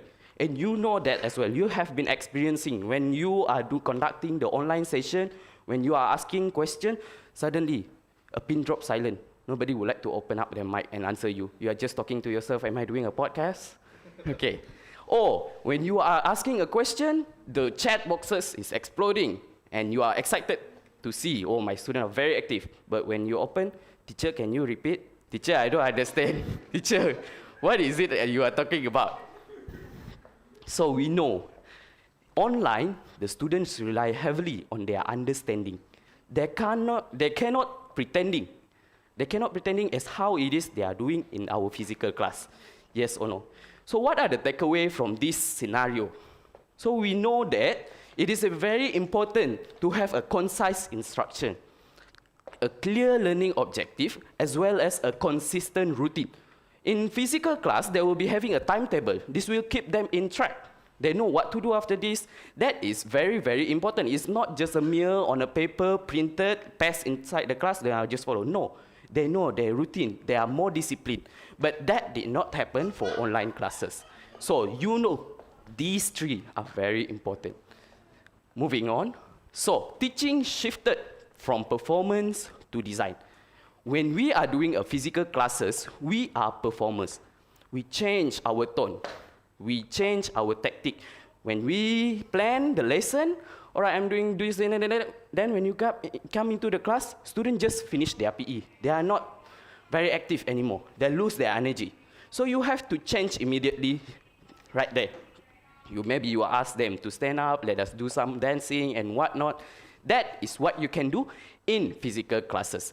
But for online classes, those tactics, those performance will not work. For online classes, you definitely will have to plan it properly, A to Z.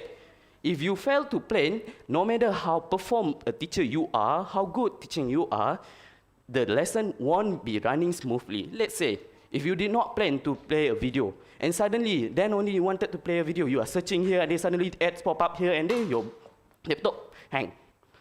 End of your session already. Yes, that's why you need downtime. Very good marketing, guy.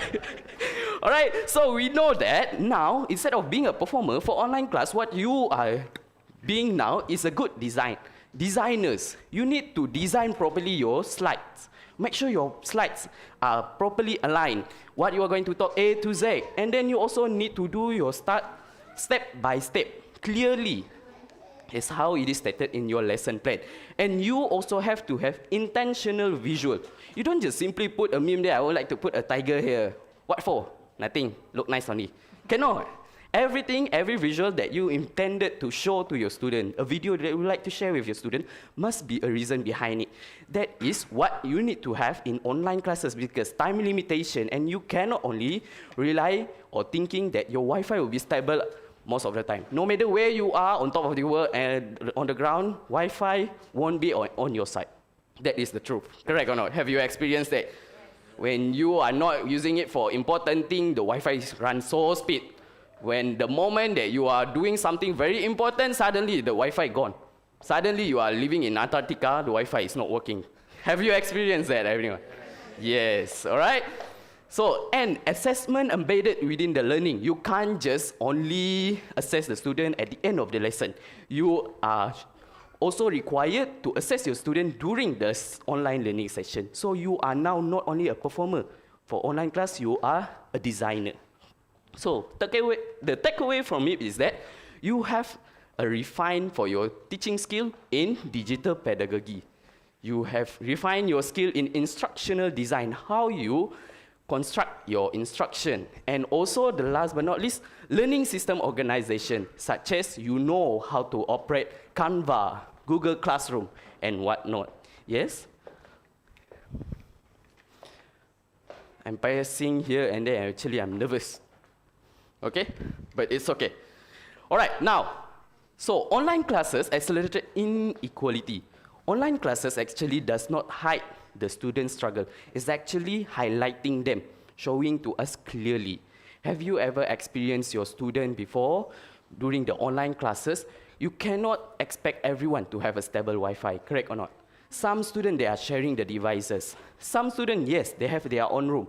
But some students, they are doing it in their kitchen, in their dining room or living room. And you will vividly hear the background noise. The mom at the kitchen asks the kids, can you do the dishes and whatnot? Or maybe the mom called the student, can you focus? Or the vacuums out, and then suddenly the brothers are going here, back and forth, back and forth. You can see at the back there when they open up the camera. Yes, even with the diapers.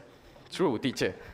So, this is what online learning actually highlighted to us, not to hide. The screen does not hide their struggle. It's actually show them. So we get to know our student better. We get to know how their life it is actually at their home. So what are the benefits that we gain from this? It's actually, the takeaway is we become more empathetic. We become more empathy towards our student. We become more personal, and the way we approach to support them also differently, because we get to know them not only through how they portray themselves in the class, but also we get to see how their home environment will look like. The home environment for everyone will be very, very different. So in this way, you get to know the reasoning behind why the student is acting that way. So now I'm clearly seeing, I love to see that teachers mostly, they are not just asking, why you did not submit my work? Why you did not pass my work on time? Instead, we started to ask, are you okay? Can I know why you are not doing my work? Correct or not, teachers? We started to know, we started to realize, oh, I cannot just think of it that way. I need to become more empathy to my students, because now I know what are they dealing in their house. All right, so that is the takeaway that we gain from online classes. Next up, students nowadays, especially the Generation Alpha student, Okay, don't beat up the Gen Z. I'm the Gen Z. Okay, so we beat up the newer generation, the Gen Alpha. All right, some of the teachers here are also Gen Z, so I don't discriminate Gen Z because I'm a Gen Z myself.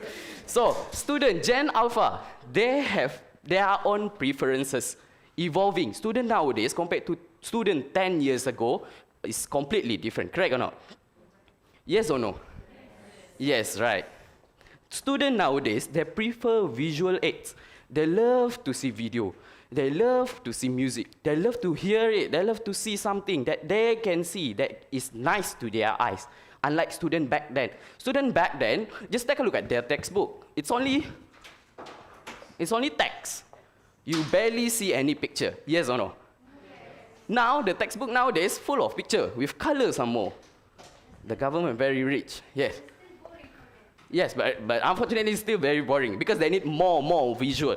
Okay? And also, they need a clear expectation. What is it the importance of me learning this? Why do I need to learn this? This is the question that the generation are asking. They need to know why I need to learn about this. What is it important to me? Then sometimes they might be, maybe back then we are asking as well, but we might be asking, will this come out in the exam? That will be maybe the limit. Nowadays, they will be asking, when I ought later, will I even use this, teacher? That is the question. That is the generation nowadays. And then, shorter learning cycles. They cannot keep up with 1 hour lesson. Even the 30 minutes is very dreading. They feel like they just finished farming, and they back home, they feel like, oh, I'm done with my life already. Although they just spend 30 minutes for the class. That is student. Yes, she agrees. Even the babies is agree. And last but not least, they prefer immediate feedback. They need immediate feedback from you. Whenever they are saying something or sharing the answer, they need you to acknowledge them. You need to say, very good, very well done. Although they are wrong, you say, wow, so nice. But you are wrong. But they need to know you have feedback. All right. And what are the example of what we can do is having a bite-sized instruction means that we scrunch our instruction rather than having a lengthy 1 pages of instruction, make it short. Make it paragraph by paragraph. Or having a visual scaffolds, as well as digital quizzes, as well as blended learning elements. Not only just using one media, but using video, songs, and whatnot. Moving on. So, this online learning actually gain us, or allowing us to master these skills.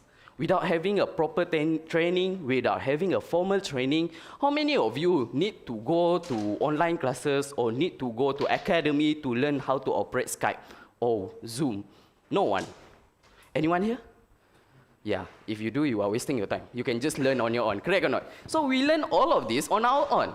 So by ourselves, without having the formal training, we actually equip ourselves with LMS platforms, learning management system platform, such as Canva, Google Classroom, and whatnot. You don't have to go to any academy. Abidin Academy did not teach us Google Classroom. We teach students, all right?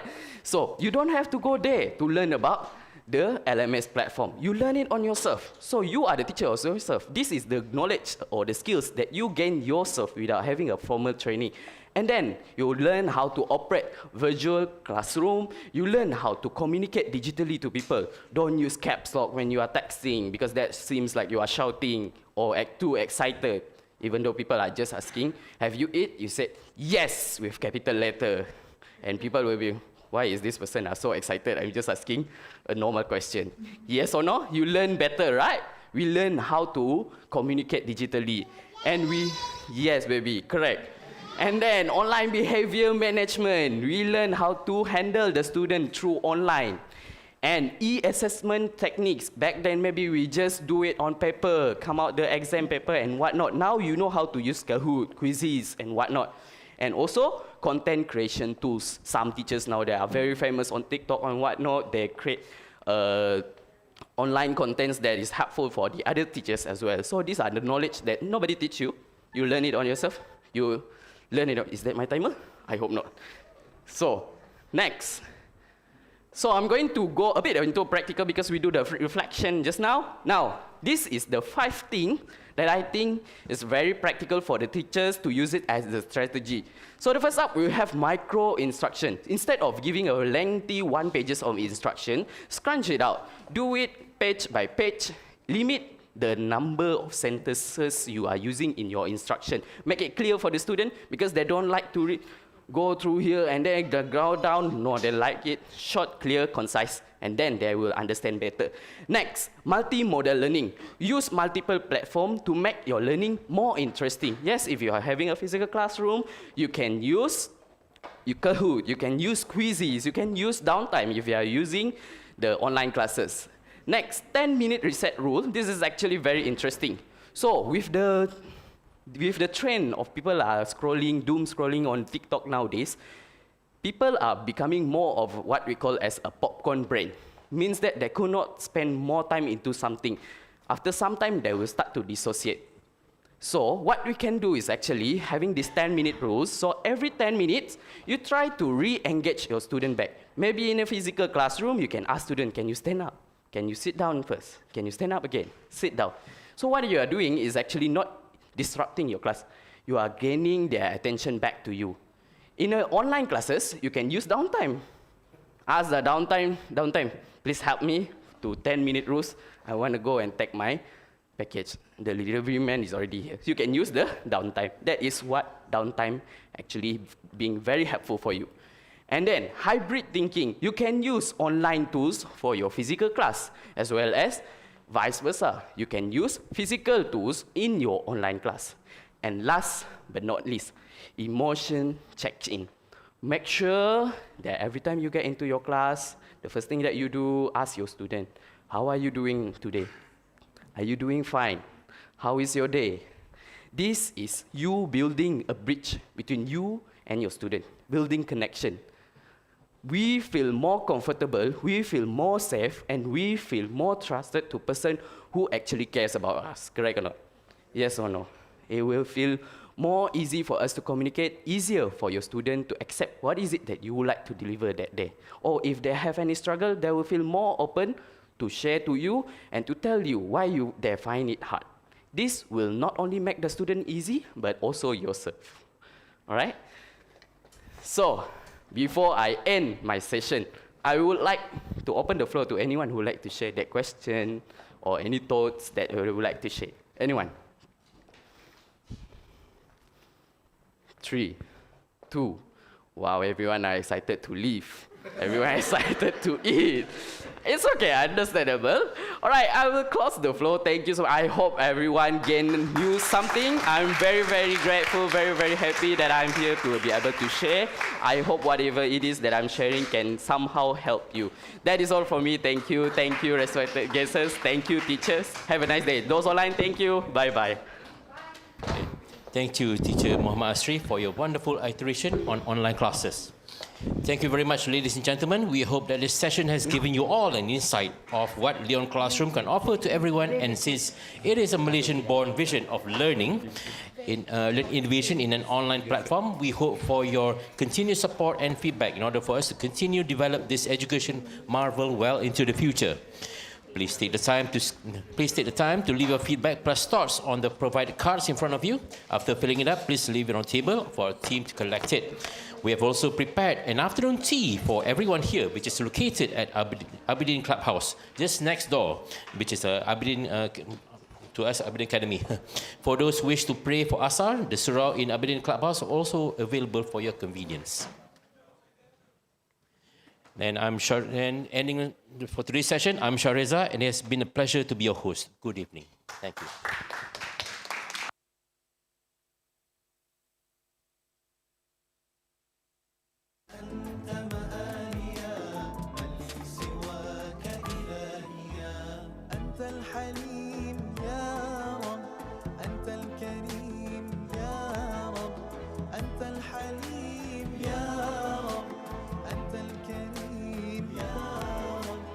أنت اللطيف يا رب أنت المجيب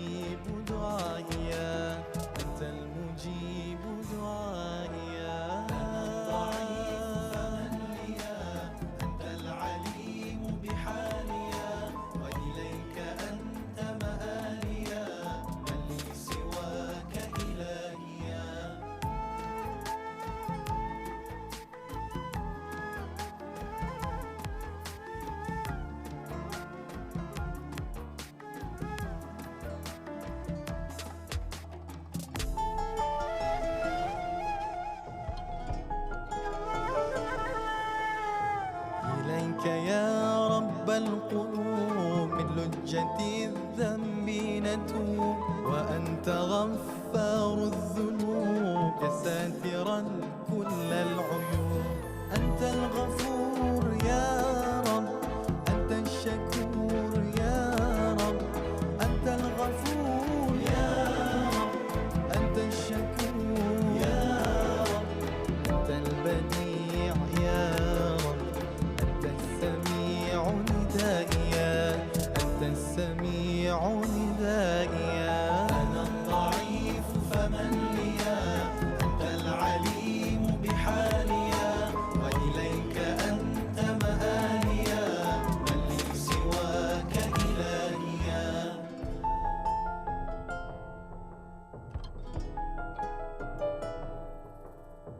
يا من النجوى قريب، يا مالك الكون الرحيم، يا سامعا الغريب، صل على طه الحبيب. أنت القدير يا رب، أنت الكبير يا رب، أنت القدير يا رب، أنت الكبير يا رب، أنت الرشيد يا رب، أنت المجيد إلهيا، أنت المجيد إلهيا. ضعيف فمن لي، أنت العليم بحاليا، وإليك أنت مآليا، من لي سواك إلهيا، من لي سواك إلهيا.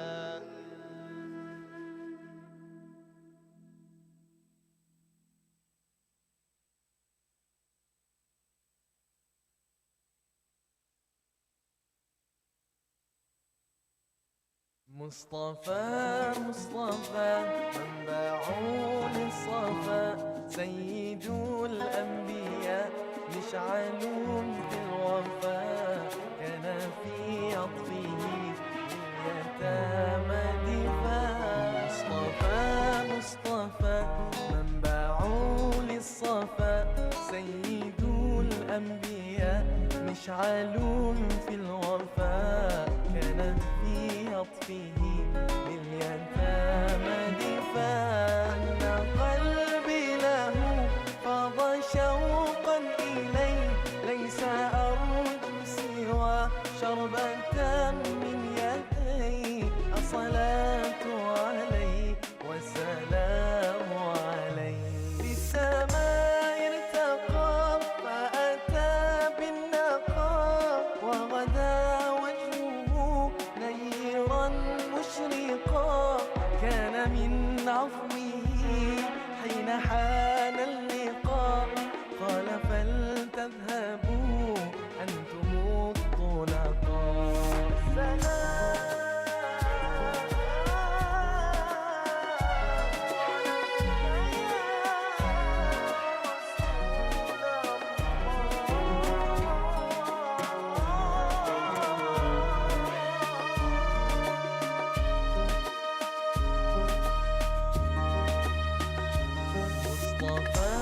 مصطفى منبع للصفا، سيد الأنبياء مشعل في الوفاء، كان في عطفه لليتامى دفاع. أن قلبي له فاض شوقا إليه، ليس أرجو سوى شربة من يديه.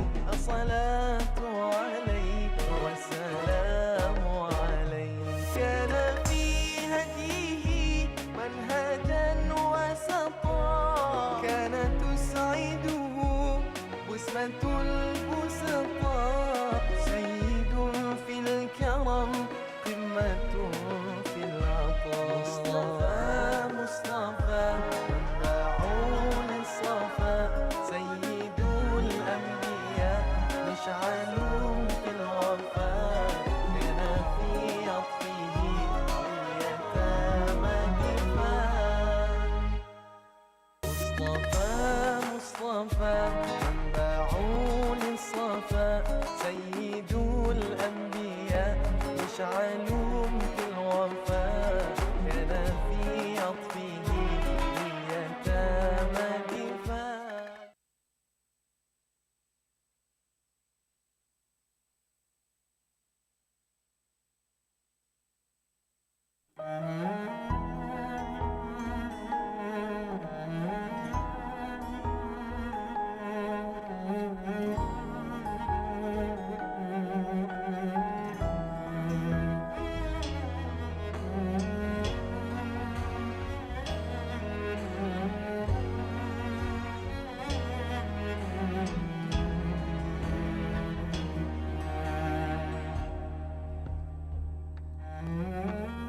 ناموا ما قاموا يلعبوا موت الحلم ما أصعبوا ناموا على إيد اسم والباقي من حلم رسم ناموا على كف الضمير لا وساد ولا حصير ناموا من العيون تبكي دموع الزيزفون ناموا ما قاموا يلعبوا موت الحلم ما أصعبوا ناموا على خد صور عم تشكي من ظلم البشر ناموا على كف الضمير لا وساد ولا حصير ناموا من العيون تبكي دموع الزيزفون